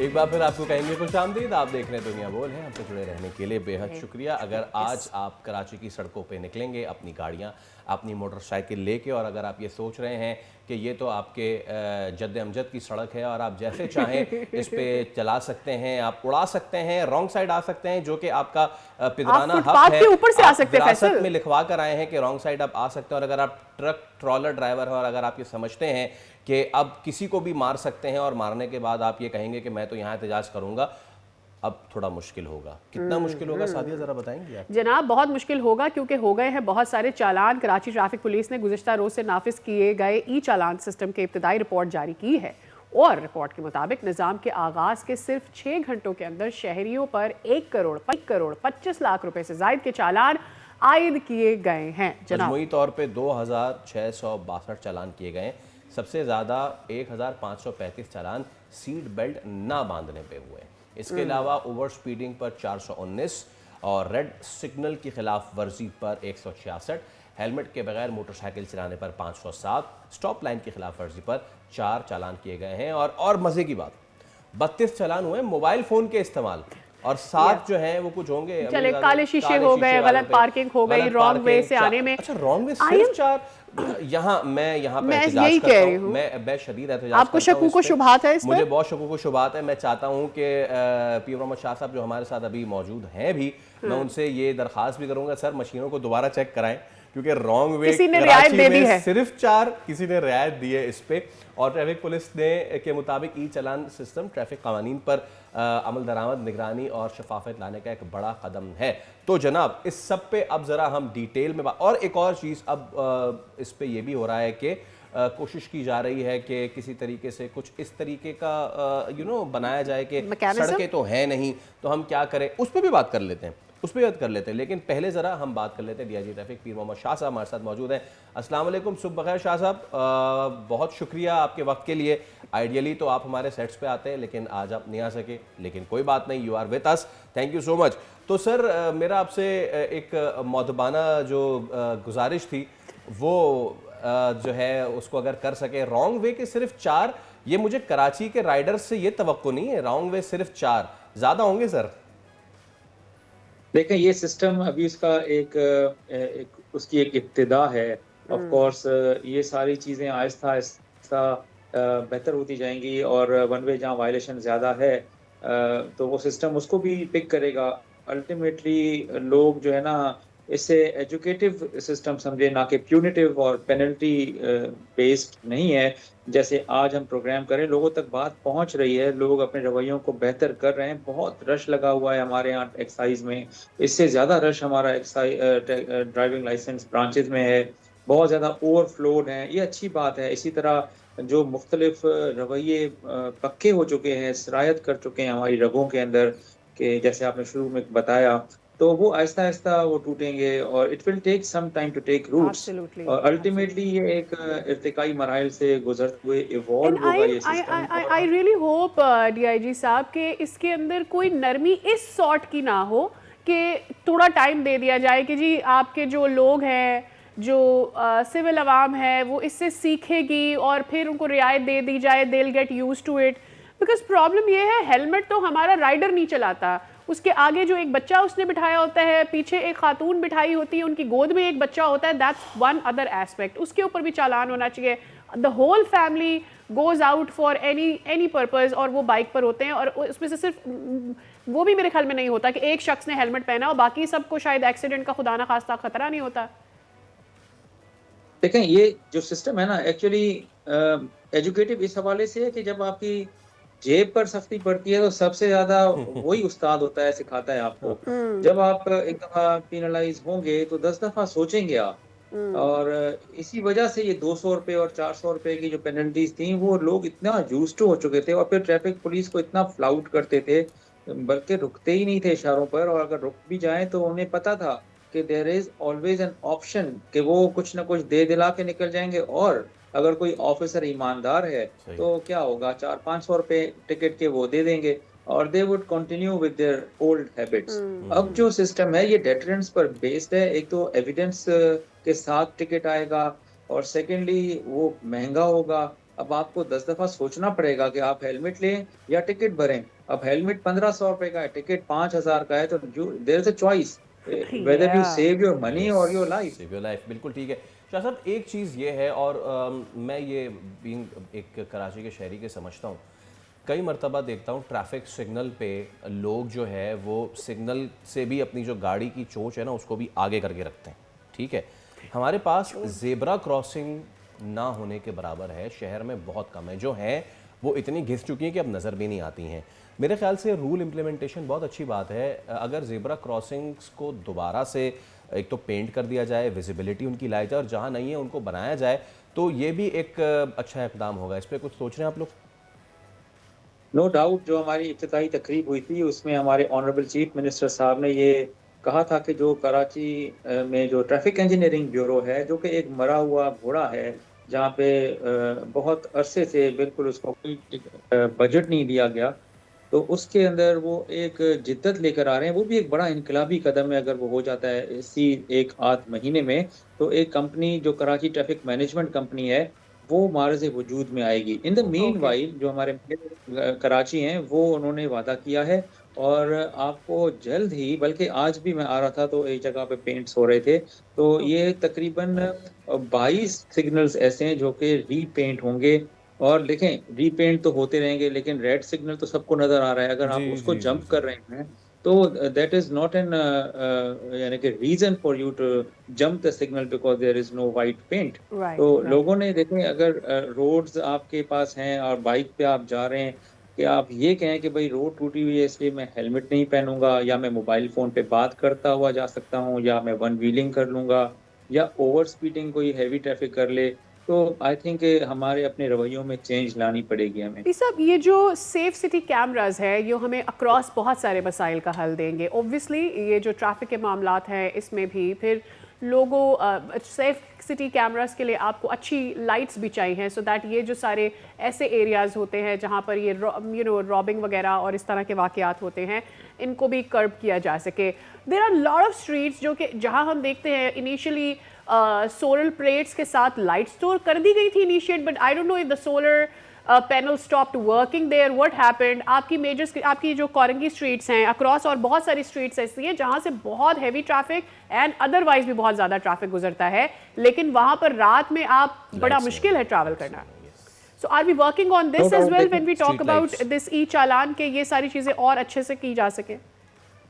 देखिए ना, होलिस्टिक सोल्यूशन होना चाहिए आइडियली। तो इसी तरह ही शहर में तहजीब आती है, लोग सिविलाइज्ड होते हैं when you start doing from taking steps from somewhere. तो हमने पहला स्टेप लिया है, हम तो ट्रैफिक को ही रिप्रेजेंट करते हैं। बाकी जैसे लाइट्स हैं, रोड्स का बनना है, उसके ऊपर सिग्नल्स का लगना है, और पेंट्स होने हैं, लिमिट बोर्ड्स लगने हैं, there are different departments for it. Encroachment हमारा बहुत बड़ा मसला है, इंक्रोचमेंट हमारा बहुत बड़ा मसला है। उसको मतलब थॉरोली देखना पड़ेगा कि किस तरह से हम अपनी कम से कम मेन जो सड़कें हैं 10 से 12 जो मेन शाहराएं हैं उनको किस तरह बिल्कुल साफ करें। इस पर ना सब जगहों पर स्पीर साहब मुझे ये बताइएगा, ये जो इंक्रोचमेंट वन पार्ट है और ये जो रोड साइड पे पार्किंग करके चले जाते हैं रोड को अपना समझ के, will that also be taken in E challan? Yes yes, okay. देखिए, ई चालान के साथ साथ हमारी क्लैंपिंग डिवाइसेस हैं इस पूरे नए लॉ में। जो गाड़ी नो पार्किंग जोन में या थॉरोफेयर जो गाड़ी मेन हाईवे या रोड के ऊपर खड़ी है, तो उसको हमारा ऑफिसर क्लैंप करेगा, और वो क्लैंप जो है आपकी गाड़ी फिर चल नहीं सकेगी वहाँ से, वो उसमें वो अपना इमोबिलाइज हो जाएगी, और फिर उस वक्त तक वो मोबिलाइज नहीं करेंगे, अनक्लैंप नहीं करेंगे कि जब तक आप टिकट पे नहीं कर देते नो पार्किंग। अच्छा शाह साहब, इसमें एक चीज़ है, हमारा शहर मल्टीपल इश्यूज़ हैं, ट्रैफिक के भी मल्टीपल इश्यूज़ हैं। दो रोड्स अगर मैं आइडेंटिफाई करूं, एक आपका ये बहादुराबाद से लेकर तारिक रोड वाला पूरा कमर्शियल पट्टी है ये, ठीक है सर, और यहाँ पे होता ये है कि गाड़ियाँ इस तरीके से लगी हुई होती हैं कि वो ट्रैफिक के खलल में मसला आ रही होती हैं। एक तो चीज़ ये, दूसरा कल मेरा ज़ाती तजर्बा जेल चौरंगी से लेकर कायद आज़म के मज़ार तक, ऑब्वियसली बीच में खुदा हुआ है सारा, लेकिन उसके दोनों तरफ गाड़ियों के शोरूम्स हैं।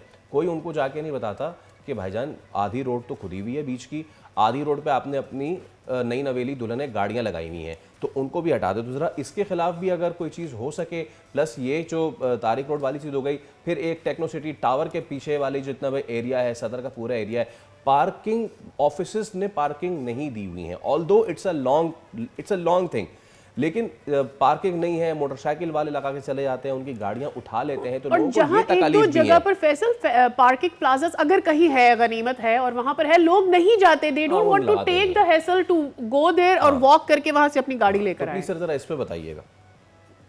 जी बिल्कुल, देखें जहाँ तक तो पार्किंग का इशू है और जो जो हमारे शोरूम्स का इशू है, तो उनके साथ हमारी बात हुई है इस लॉ के एक दिन पहले, ओके। और हमारे ऑफिसर्स गए हैं डिप्टी कमिश्नर की सरबराही में। अब उन्होंने प्रॉमिस किया है, एक स्टॉप लाइन है उनके लिए, उसके आगे कोई गाड़ी नज़र नहीं आनी चाहिए। अगर वो आएगी तो नेचुरली पर गाड़ी उनको 10,000 रुपीज़ क्लैंपिंग चार्जेस देने पड़ेंगे, वो में खड़ी होगी।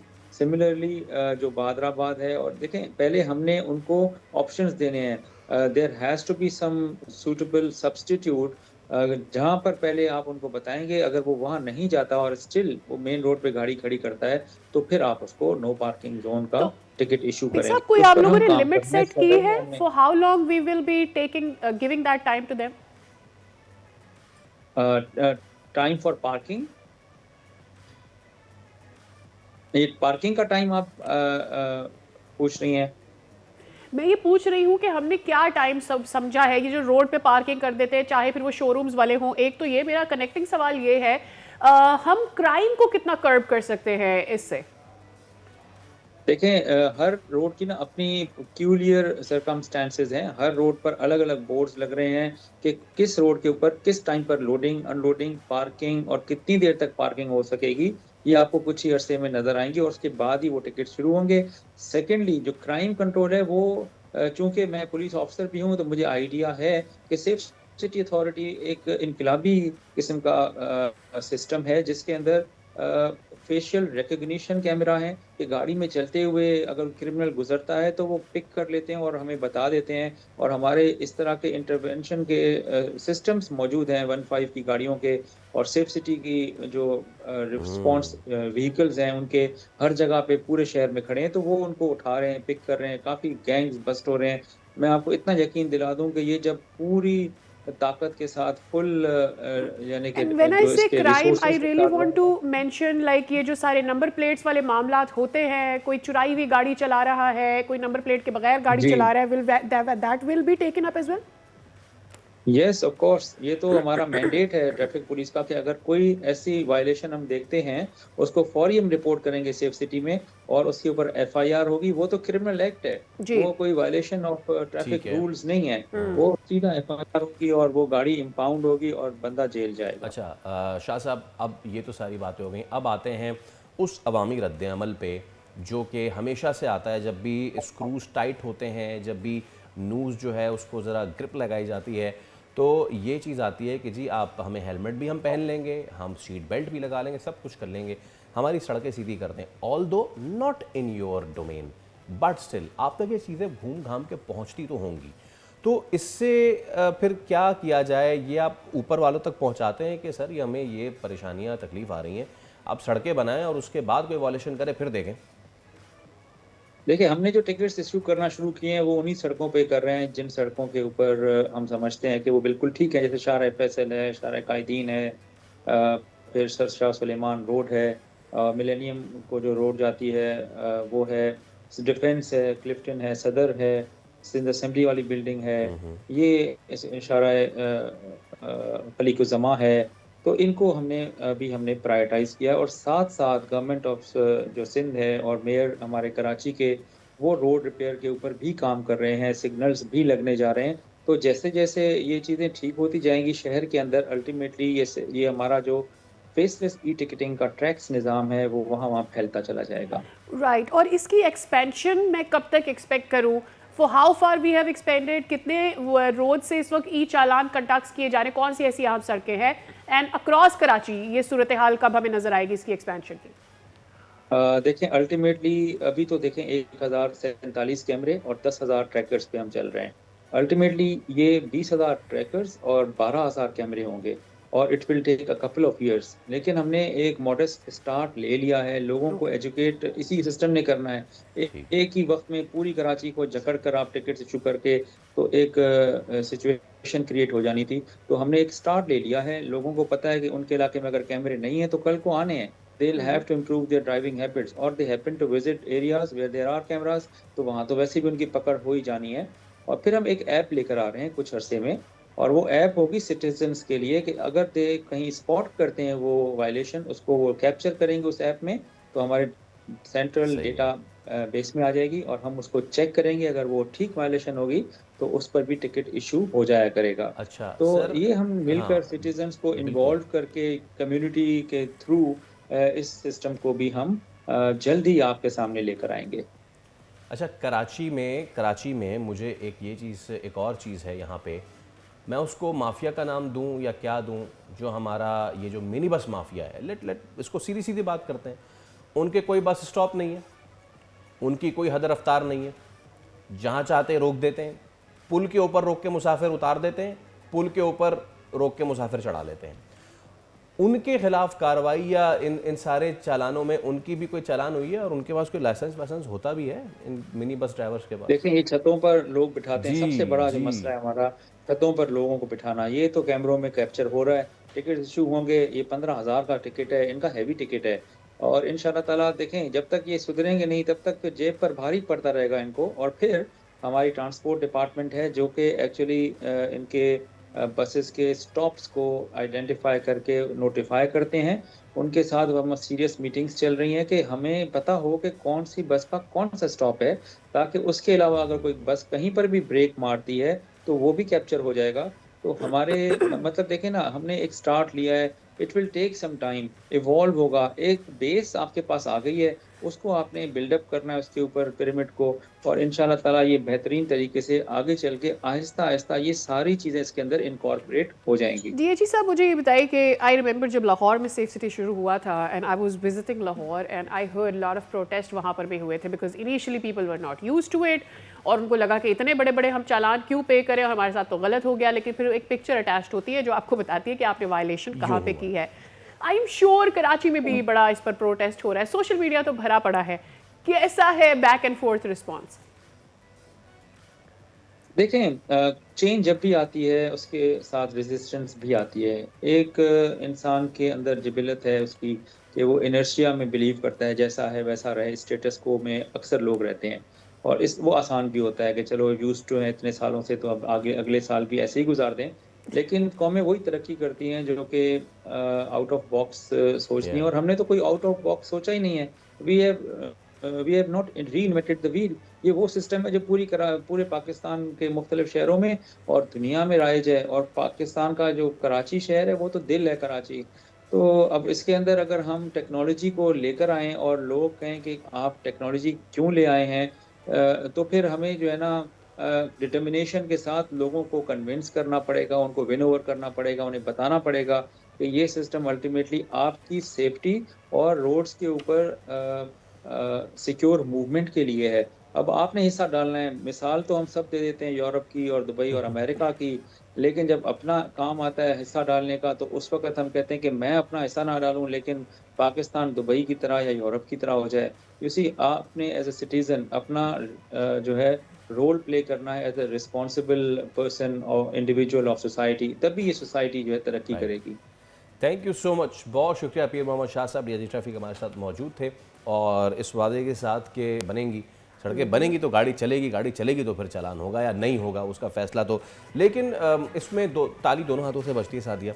अगर तो हमें चाहिए कि हमें सहूलियात चाहिए तो हमें अपनी जिम्मेदारी भी आवाम को अदा करनी चाहिए। बहुत से लोगों को ये बात अभी समझ में नहीं आई। I am sure the amount of challans that have been conduct, उसकी वजह से आपकी जो ट्रैफिक इंजीनियरिंग है उसमें बेहतरी आ सकेगी, because obviously the money that और the revenue that has been generated it has to be spent somewhere, and why not on Karachi's good governance and roads. एक चीज़ सिर्फ मिसिंग रह गई मेरे ख्याल से, आगे चल के हमें बात करनी चाहिए कि क्या ये सिंध के बाकी शहरों में भी इस तरीके की रेवोल्यूशनरी स्टेप जो लिया गया है कराची के आई लिए, थिंक वहाँ फर्स्ट भी थिंग होना फर्स्ट, चाहिए। फैसल मेट्रोपॉलिटन सिटी है आपका, बिजनेस हब है, it was suppose to start, जब आप सिंध की बात करते हैं फॉर कराची, कराची लेट हो गया है, बट आई होप अगर ये इनिशिएटिव यहाँ पर अच्छे तरीके से हो पाता है, it does expand to rest of the rules तो ट्रैफिक रूल्स हैं, चाहे मेट्रोपॉलिटन हो या फिर सखर। या but we have to see कि हमारे पास क्या तमाम तर गवर्नेंस की नीड्स वो पूरी कर पा रहे हैं हम कराची में, that we can go otherwise in Sindh as well. और मैं गुड गवर्नेंस की बात कर रही हूँ,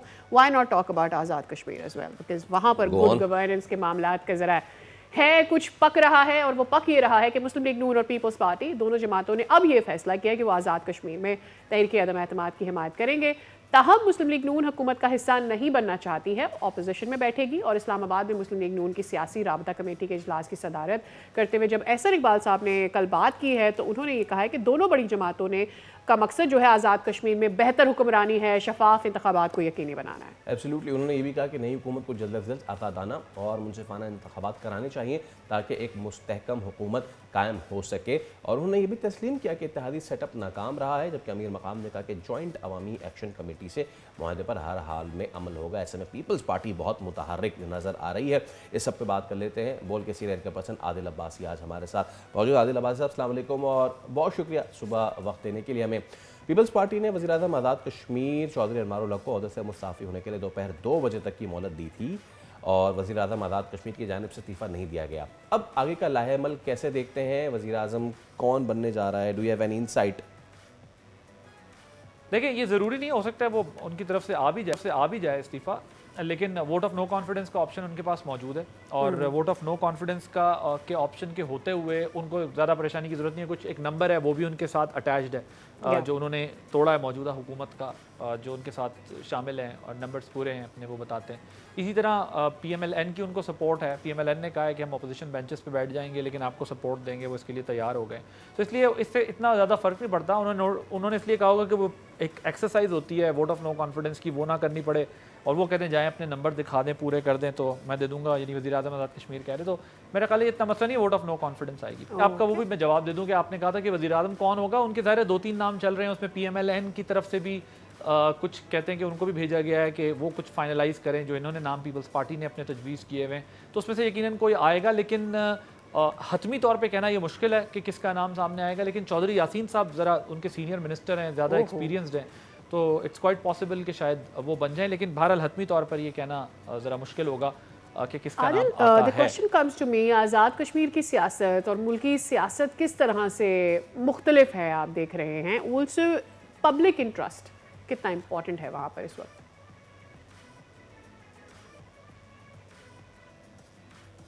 आज़ाद कश्मीर की सियासत पाकिस्तान की सियासत से इसलिए डिफरेंट होती है, एक तो देखें उस एक कॉन्टेक्स्ट है, वो एक इंटरनेशनल केस है जो पाकिस्तान लड़ रहा है कश्मीर के लिए, और वहाँ का एक एनवायरनमेंट मुख्तलिफ है, पॉलिटिक्स का स्टाइल मुख्तलिफ है। और दूसरा ये कि उसके इलेक्शन पाकिस्तान के इलेक्शन के बाद होते हैं, तो ज़ाहिर है जहाँ पाकिस्तान में जो फेडरल गवर्नमेंट में आता है, फिर आज़ाद कश्मीर के लोग मोस्टली उसी तरफ उनका टिल्ट होता है या उसी तरफ वो अपनी रुझान रखते हैं, ताकि वो फेडरल गवर्नमेंट के साथ ज़्यादा से ज़्यादा अपनी उनकी जो भी गवर्नमेंट बनती है वो उसका बेनिफिट ले सके और वो रहे। और यही हमने देखा कि पिछले 2-4 सालों से वहाँ पर फेडरल की और बल्कि कुछ और 5-6 साल से ये देखें अगर आप, तो फेडरल की और आज़ाद कश्मीर की गवर्नमेंट्स के डिफरेंसेस रहे, जिसकी वजह से लोगों के अंदर एक सेंटिमेंट आया, प्रोटेस्ट हुए और फिर सारा कुछ हमने देखा। तो वो एक कनेक्टिविटी जो थी वो कुछ कॉम्प्रोमाइज़ हुई है इस अरसे के अंदर।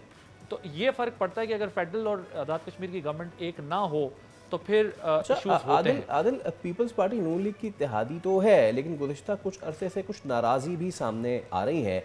अब नून लीग पीपल्स पार्टी अदम एतमाद पर मुत्तहिद भी हैं। दोनों जमातों का रिश्ता मज़ीद मजबूत हो रहा है कि टूट रहा है, आपको समझ आ रहा है?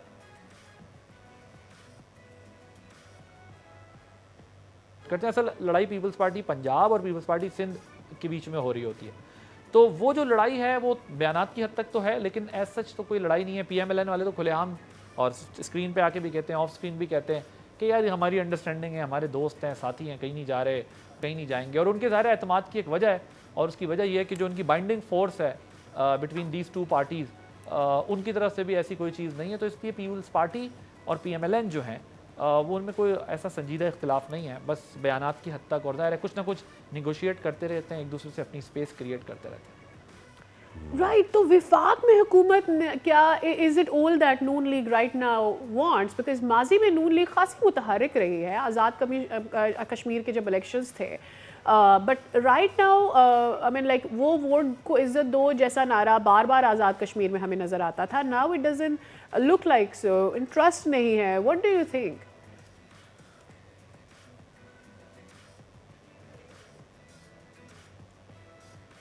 नून लीग के देखें इस वक्त सर पर बहुत सारी चीज़ें सवार है. पहली ये, अगर आप नून लीग के कॉन्टेक्स्ट में देखें तो पंजाब उनके लिए एक चैलेंज है. पंजाब में डिलीवर करना चाहते हैं, पंजाब में अपना फोकस रखा हुआ है, पंजाब में सारी पॉलिटिक्स अपनी कर रहे हैं, पंजाब में वो किसी को पनपने नहीं देते. यहाँ के पीपल्स पार्टी के जो पंजाब के उम्मीदवार हैं वो रोते धोते दिखाई दे रहे होते हैं, हमारे साथ ये ज्यादती हो गई, हमारे साथ चीफ सेक्रेटरी ने ये कर दिया, हमारे साथ फलाने सेक्रेटरी ने ये कर दिया, फलाने वजीर ने ये कर दिया. सो पंजाब की हद तक तो वो किसी को पनपने नहीं देते.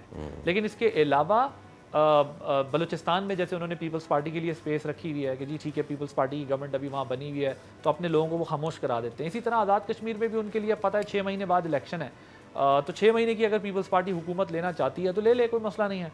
एक नया महाज खड़ा करें जब टेररिज्म का इशू भी है, इकनॉमिक इशूज़ भी हैं, इंडिया के साथ भी चैलेंजेस हैं, डिप्लोमेटिक फ्रंट पर आपके लिए चैलेंजेस हैं और पॉलिटिकल चैलेंजेस भी हैं. ज़ाहिर है पीटीआई भी एक प्रॉब्लम बनी हुई है गवर्नमेंट के लिए, उनका नैरेटिव भी एक प्रॉब्लम बना हुआ है गवर्नमेंट के लिए. तो ऐसे वक्त में वो नया महाज क्यों कर खोलेंगे, उनको क्यों एक आज़ाद कश्मीर की हुकूमत चाहिए? और स्पेशली आज़ाद कश्मीर में अब जो भी हुकूमत जाकर करेगा they have to face a music. अब संजीदा किस्म के वहाँ पर जो चैलेंजेस हैं उसको उन्हें डील करना पड़ेगा और बहुत एक इंटेलिजेंस के साथ और स्मार्ट मूव के साथ और बहुत ही एक अच्छे वेल क्राफ्टेड जो है वो आपको अपनी गवर्नेंस या मूव रखनी होगी ताकि आप इस चैलेंज से निपट सकें.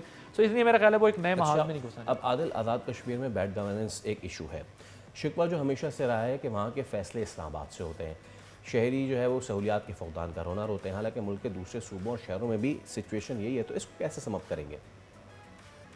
आज़ाद कश्मीर का तो ये बात दुरुस्त है कि वहाँ पर उस तरीके से उनकी जो पॉलिटिकल लीडरशिप्स हैं वो परफॉर्म या डिलीवर नहीं करती और वो वाकई इस्लामाबाद में बैठे हुए होते हैं और इस्लामाबाद से बैठ के वहाँ के फैसले कर रहे होते हैं. तो ये जो सेंटिमेंट है इस हद तक तो ठीक है कि जितने पैसे वहाँ जाते हैं उतने पैसे वहाँ लगते नहीं हैं, तो वो पैसे लगने ज़रूरी हैं. और ये बात दुरुस्त है कि वहाँ पर डेवलपमेंट का बड़ा संजीदा इशू है. वहाँ पर जो उनके कोर कंसर्न है या जो इश्यूज़ हैं वहाँ की पब्लिक के वो हैं, सो उसको एड्रेस करने की ज़रूरत है. और इस्लामाबाद से ऑपरेट करने के बजाय चाहिए कि जो भी गवर्नमेंट्स वहाँ बने वहीं बैठ के अपने लोगों का मसला हल करें, उनके साथ कनेक्टेड रहें, उनकी इस करें. ठीक है, thank you so much Adil. It was wonderful to have you and we would like to talk more on the सियासी नाश्ताज that too we have. What is next? Okay, हम एक ब्रेक ले रहे हैं, उसके बाद कुछ मेहमान से आपकी मुलाकात कराएंगे. हमारे साथ ही रहिए.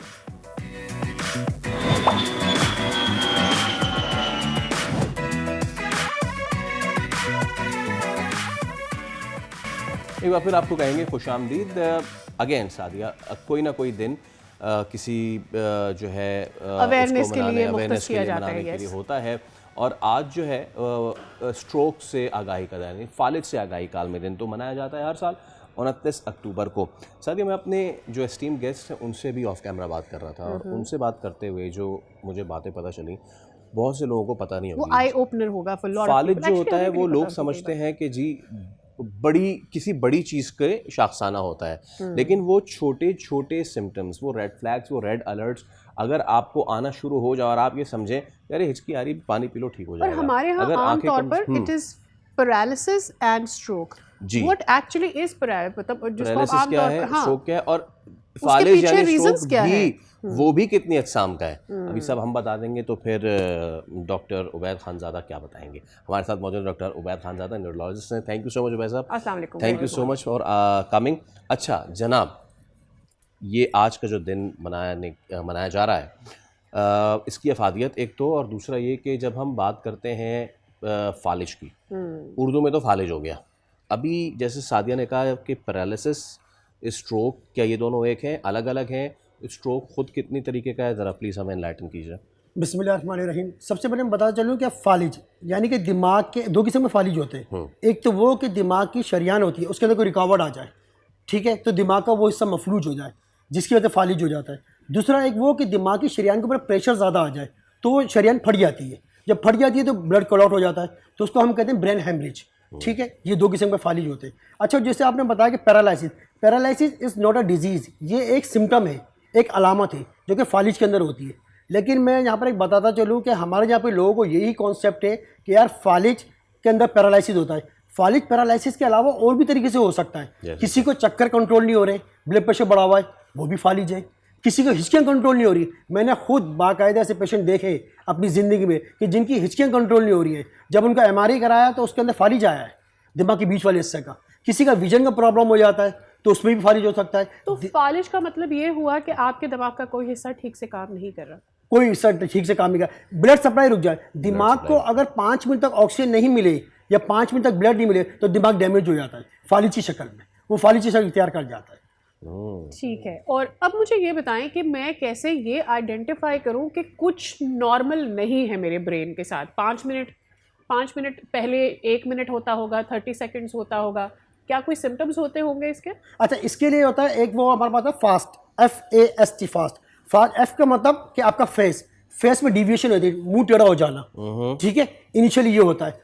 जरूरी नहीं किसी में हो, फेशियल पाल्सी कह सकता हूँ, फेशियल पाल्सी बिल्कुल कह सकते हैं, लेकिन एक वो लकवा अलग चीज़ है। ओके। हाँ, बड़े मैं अफसोस के साथ कहता हूँ कि लोग लकवा को फालिज समझते हैं। लकवा अलग चीज़ है, फालिज अलग चीज़ है। लकवा की किस्सा में जो कि फालिज में होती है, तो हर लकवा फालिज नहीं होता। एक तो हो गया हमारे पास के लकवा, दूसरा आपका arm, fast FA means arm, बाजू का कमज़ोर हो जाना, तीसरा स्पीच, आवाज़ मुतासिर हो जाना। डॉक्टर साहब ये बोल रहे हैं कि समझ में नहीं आ रहा। बाजू का कमज़ोर हो जाने को अक्सर हम ये कहते हैं अच्छा हो सकता है मेरे पीछे कोई मसल में कोई स्पैज्म आ गया, कोई मसला हो गया होगा, ये इसको मैं कैसे आइडेंटिफाई करूं? देखिए, मैं इसके ऊपर अगर आ रहे हो तो लोग इतने बड़े बड़े मिथ हैं कि वो फालिज को फालिज मानते ही नहीं है। 2-3 दिन बाद जब वो पूरे किसी से इलाज करा लेंगे, दम दुरूद करवा लेंगे, किसी मोल्ला के पास चले जाएंगे, मौलवी साहब के पास, जब वो दम दुरूद कर देंगे उसी बात बोलेंगे हाँ भाई ये फालिज हुआ है। तो फालिज को लोग फालिज नहीं मानते। तो किस तरह होता क्या है कि जब भी फालिज होता है तो बाजू आपका काम करना छोड़ देता है, बिल्कुल ही पावर जीरो हो जाती है। एक तो वो फालिज होता है जिसमें हाथ पूरा सुन हो जाता है, हाथ का पूरा हिस्सा,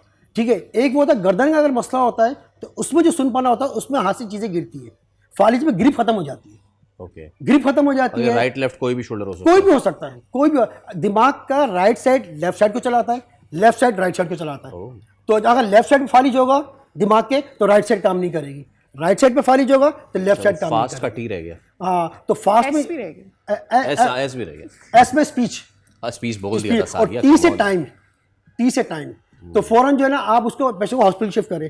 आपको पता है कि अगर किसी पेशेंट को फालिज हुआ है और वो रिकवर्ड वाला फालिज हुआ है और 4 घंटे के अंदर या 4.5 घंटे के अंदर वो हॉस्पिटल पहुंच जाता है और हॉस्पिटल में ये फैसिलिटीज़ है कि उसको वो इंजेक्शन लगाया जाए TPA का, जो आजकल लग रहे, ठीक है, बहुत सी कराची में हॉस्पिटल वहाँ पर लग रहे, थोड़ा एक्सपेंसिव होता है।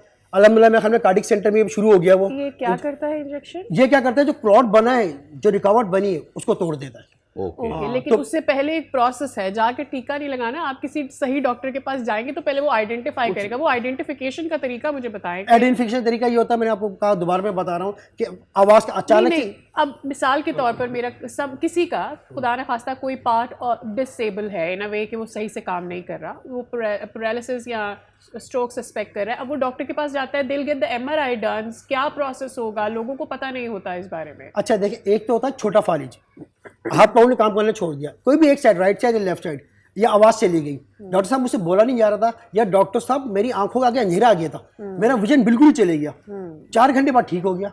डॉक्टर साहब मेरी आवाज़ चली गई थी, 2 घंटे बाद ठीक हो गया। डॉक्टर साहब मेरे एक तरफ ने काम करना छोड़ दिया था, 2 घंटे बाद, 3 घंटे बाद ठीक हो गया। 2 घंटे तो मैं कह रहा हूँ, 3 घंटे, 4 घंटे, 5 घंटे। तो ये कहते हैं छोटा फालिज, TIA, ट्रांजिटिव इस्केमिक अटैक। एक होता है बड़ा फालिज कि हाथ ने काम करना छोड़ दिया, हाथ पाँव ने, ठीक है। उसके साथ साथ ब्लड प्रेशर का बड़ा होना, ब्लड प्रेशर आपका बढ़ा हुआ जा रहा है, 180s, 190s, 200 के ब्लड प्रेशर आ रहे हैं।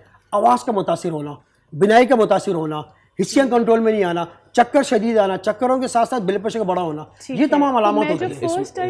इसमें एक चीज़, अच्छा ये हमने अब आइडेंटिफाई कर लिया, लोगों को घर में किसी पता भी चल जाता है कि उठ नहीं रही चीज़ें ये वो, उसके बाद सबसे पहला काम वो ये करते हैं कि बजाय डॉक्टर के पास भागने के फौरन से नहीं, फौरन से घर के छोटे को भिजवाते हैं, बोलते हैं बेटा कबूतर पकड़ के ला, और उसके बाद उसको जंगली कबूतर का खून, फौरन खून लगाए, जिससे सही हो जाता है। सही होता है, सही हो जाता है? नहीं, सही नहीं होता, सही नहीं होता, नहीं, ये उनका मिथ है। मैं लोगों को मिथ बता रहा हूँ, सही नहीं होता कि मेरी बात को कोट कर दें आप लोग। ये तो जिसको भी फालिज होता है, मैं यही कहता हूँ कि खुदा के वास्ते जंगली कबूतर खून मत लगाना। एक जानवर का खून लगा रहे हो, इन्फेक्शन बढ़ा दिया आपने, एक फालिज का मरीज है, उसको इन्फेक्शन बढ़ा दिया। I really want to understand कि मैं लोगों को, हम लोगों को एजुकेट कर सकें कि भाई ठीक है, ये होता है, दैट्स द लास्ट स्टेज किसी भी चीज़ की कि आपके बाजू तक पहुंच जाए। इनिशिएट कहाँ से होना शुरू होता है? मेरी लाइफ रूटीन में ऐसी क्या चीज़ें चल रही है कि मेरे ब्रेन फंक्शन, स्ट्रेस है, क्या वजूहात हो सकती है कि मेरा ब्रेन फंक्शन जो है उसकी वजह से अफेक्ट हो रहा है? देखिए, फालिज के जो रिस्क फैक्टर्स होते हैं उसमें sugar, blood pressure, diabetes, hypertension, serial smoking, दिल की बीमारियां, ठीक है, और ओबेसिटी, फैमिली हिस्ट्री, ये सारे रिस्क फैक्टर होते हैं। Okay. अच्छा, अब फालिज जो ना सडन होता है, वो आपको इतना टाइम नहीं देगा कि 1 महीने से सिम्टम आ रहे हैं, 2 महीने सिम्टम आ रहे हैं, सडन ऑनसेट 5 मिनट 4 मिनट के अंदर फालिज हो जाता है। अक्सर ब्रेन हेमरेज जितने होते हैं, जिसमें दिमागी शरीयान फटती है, ब्रेन हेमरेज हो जाता है, उसमें तो अक्सर बेशतर मेजॉरिटी पेशेंट ये आके कहते हैं कि डॉक्टर साहब ऑफिस जा रहे थे तो उनको बेहोश हो गए, ऑफिस में बड़ी सी उल्टी हुई, अस्पताल लेकर आ गए। टीवी देख रहे थे, टीवी देखते देखते बेहोश हो गए, एक बड़ी सी उल्टी हुई और इनको हम हॉस्पिटल लेकर आ गए। तो ये होता है ब्रेन हेमरेज, अचानक sudden onset, within a minute, 4-5 minute के अंदर हो जाता है। जिसमें टाइम नहीं लगता कि 1 हफ्ते से हो रहा है तो हम देखें हमें कहीं फालिज तो नहीं हो रहा, 2 हफ्ते से हो रहा है, ऐसा नहीं है। फालिज हमेशा सडन ऑनसेट 4 से 5 मिनट का गेम होता है। और जब भी तो कहते हैं 4-4.5 घंटे के अंदर अगर वो रिकवर्ड वाला फालिज हुआ है, इस्कीमिक स्ट्रोक हुआ है, तो उसमें इंजेक्शन लगते हैं। कराची में बहुत सी जगह पे लग रहे हैं। अल्लाह करे कि ट्रैफिक खुला हो तो 4 घंटे तक पेशेंट पहुंच जाता है, ट्रैफिक नहीं खुला हो तो इसीलिए इस साल का थीम भी यही है, एवरी मिनट काउंट्स। बहुत शुक्रिया doctor Ubaid, it was a wonderful experience with you. और जो आपने जो मिथ्स हैं खास तौर पे जंगली कबूतर फाड़ के और फ़ौरन लगाने वाली, वो उसके हवाले से क्लियर कर दिया। खुदा का वास्ता है ना करें, अगर आपको ज़्यादा शौक है तो जंगली कबूतर को ज़बा करके उसका सालन बना के खा लें, मरीज को डॉक्टर के पास ही ले जाए भाई। We will quickly take a break over here, and with the break I want to say कि अपनी लाइफ रूटीन ज़रूर बेहतर करें। Take care of yourself.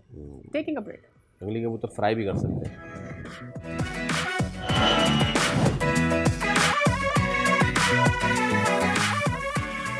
Welcome back. अब हम ज़रा एआई की बात कर लें। एआई को आप अपने लिए कैसे बेहतर तरीके से इस्तेमाल कर सकते हैं। कुछ लोग हैं और उन्होंने ज़बरदस्त काम किया, और वो ऐसे कि हमारे पास जो स्टार्टअप्स होते हैं डिफरेंट, उनकी वैल्यूएशन होती है, और उसको अगर आप आम आदमी करने जाए तो उसको दिन से महीने लग जाते हैं। लेकिन इवेलकार नाम का एक ये प्रोग्राम तख्लीक किया गया है। ये तख्लीक किया है अमार आफ्ताब और फराज हुसैन। आज दोनों हमारे साथ मौजूद हैं। आप दोनों को वेलकम करते हैं। अस्सलाम वालेकुम फराज, अस्सलाम वालेकुम अमारा। Good morning and ladies first. तो जनाब, ये इवेलकार ये क्या है, किसका मुखफ़फ़ है और कैसे जहन में आइडिया आया? Actually, we are working on a lot of AI things, right? So हमने ये देखा कि हम किस तरह से लोगों के लिए आसानी जो है वो कर सकते हैं। मोस्ट ऑफ द टाइम ऐसा होता है कि मुझे और फराज को बहुत सारे कॉम्पिटिशन्स में AI के अगर कॉम्पिटिशन्स होते हैं तो वहाँ एज अ जज इनवाइट किया जा रहा होता है। I was like Faraz that's it, मेरे पास टाइम नहीं है, मैं नहीं जा सकती। तो उससे हमने ये रियलाइज़ किया कि there are a lot of competitions जहाँ पे इवैल्यूएशन की ज़रूरत है, और हर बंदा AI का एक्सपर्ट नहीं है और वो लोग क्रिटिकली इवैल्यूएट नहीं कर सकते, राइट? सो ह्यूमन एरर्स को कम करने के लिए, और क्योंकि हमारे पास उतना टैलेंट नहीं है जो कि इवैल्यूएट कर सके, तो that comes into my mind कि क्यों ना हम इसके ऊपर कोई काम करें। एंड देन मैंने फराज से डिस्कस किया और फिर फराज ने कहा हाँ वी कैन डू दैट। तभी ये इवेलकार is the evaluation in the car is a professional, so it's a professional evaluator. Okay Faraz भाई, इसकी जो मैं क्या कहूँ, ऑथेंटिसिटी तो नहीं कहूँगा, लेकिन इसकी जो प्रोफेशनल अप्रोच है कि कितनी ज़्यादा, ये कितना ज़्यादा ऑथेंटिक है कि जो जजमेंट दे रहा है दैट्स 100%। ओके, तो हमने पहले क्या किया कि पहले हमने लोगों को कहा जो प्रोफेशनल लोग हैं कि आप आइए पहले इसको एवेल्यूएट करें अपने प्रोजेक्ट्स को। तो जैसे कि हमने एक मिनिस्ट्री के साथ काम किया तो उनके पास कोई 500-600 प्रोजेक्ट्स हैं, तो उनकी जो एवेल्यूएशन जो उन्होंने की इन मे बी 2 और 3 मंथ्स, उसके बाद फिर इसने की, तो हमने दोनों को कंपेयर किया तो रिज़ल्ट वाज ऑलमोस्ट 95% एक्यूरेट, और 5% भी वो एक्यूरेसी कम नहीं कहूँगा, ज़्यादा कहूँगा मैं कि उसने बेहतर जज किया बेसिकली। ओके उससे बेहतर किया, क्योंकि आपको पता है कि अगर इंसान किसी प्रोजेक्ट को, किसी स्टार्टअप को जज कर रहा है तो वो कोडिंग रन कर रहा होगा, वीडियोस देख रहा होगा, प्रेजेंटेशन, एक एक पॉइंट उसको चेक कर रहा होगा। इमोशनल बायसनेस कितना एलिमेंट होता है इसमें किसी भी ह्यूमन जजमेंट में? होता है कि वो AI के पास जज बाय इमोशंस, बैकग्राउंड, अच्छा सेम यूनिवर्सिटी है, सारी चीज़ें हैं, वो सब कुछ होता है उसमें। Amara, tell me about Udan AI Hackathon. You're working with government. How is your initiative helpful for them? और ये collaboration कैसा है? Okay, so first of all, I would like to appreciate the government कि माशाल्लाह they are doing a lot of things into AI, usually लोगों को नहीं पता। Udaan AI hackathon is something for each one of them who really wanted to do something into AI and it's open for everyone, right. और government की तरफ से I think 8 point something millions की जो है कोई फंडिंग भी है for those who will achieve that and who will win all that, right. So government आपको सपोर्ट कर रही है, लोगों तक शायद ये बात नहीं पहुंची है। So when we recently visited to Islamabad, हमारी जब मिनिस्ट्रीज़ में डिफरेंट मिनिस्ट्रीज़ में हमारी मीटिंग हुई, then we got a chance to sit with the people who are into Ministry of Planning and Special Initiatives। तो फिर वहाँ पे हमारी एक डिस्कशन निकली and then they said to us कि जी हमने उड़ान AI हैकाथॉन किया है एंड जितना उन्होंने एलैबोरेशन उन्होंने की that was superb, amazing, and then we suggested them कि we have this and what about this to integrate और why not। ऑल राइट भाई, आप दोनों का बहुत शुक्रिया, बेस्ट ऑफ लक। हमारा और फराज, आप दोनों इसी तरीके से टेक में काम करते रहें, वी नियर इट। तो आपसे इजाज़त लेने का वक्त हुआ चाहता है, अब आपसे मुलाकात होगी कल, तब तक रखिए अपना ख्याल, अल्लाह हाफ़िज़।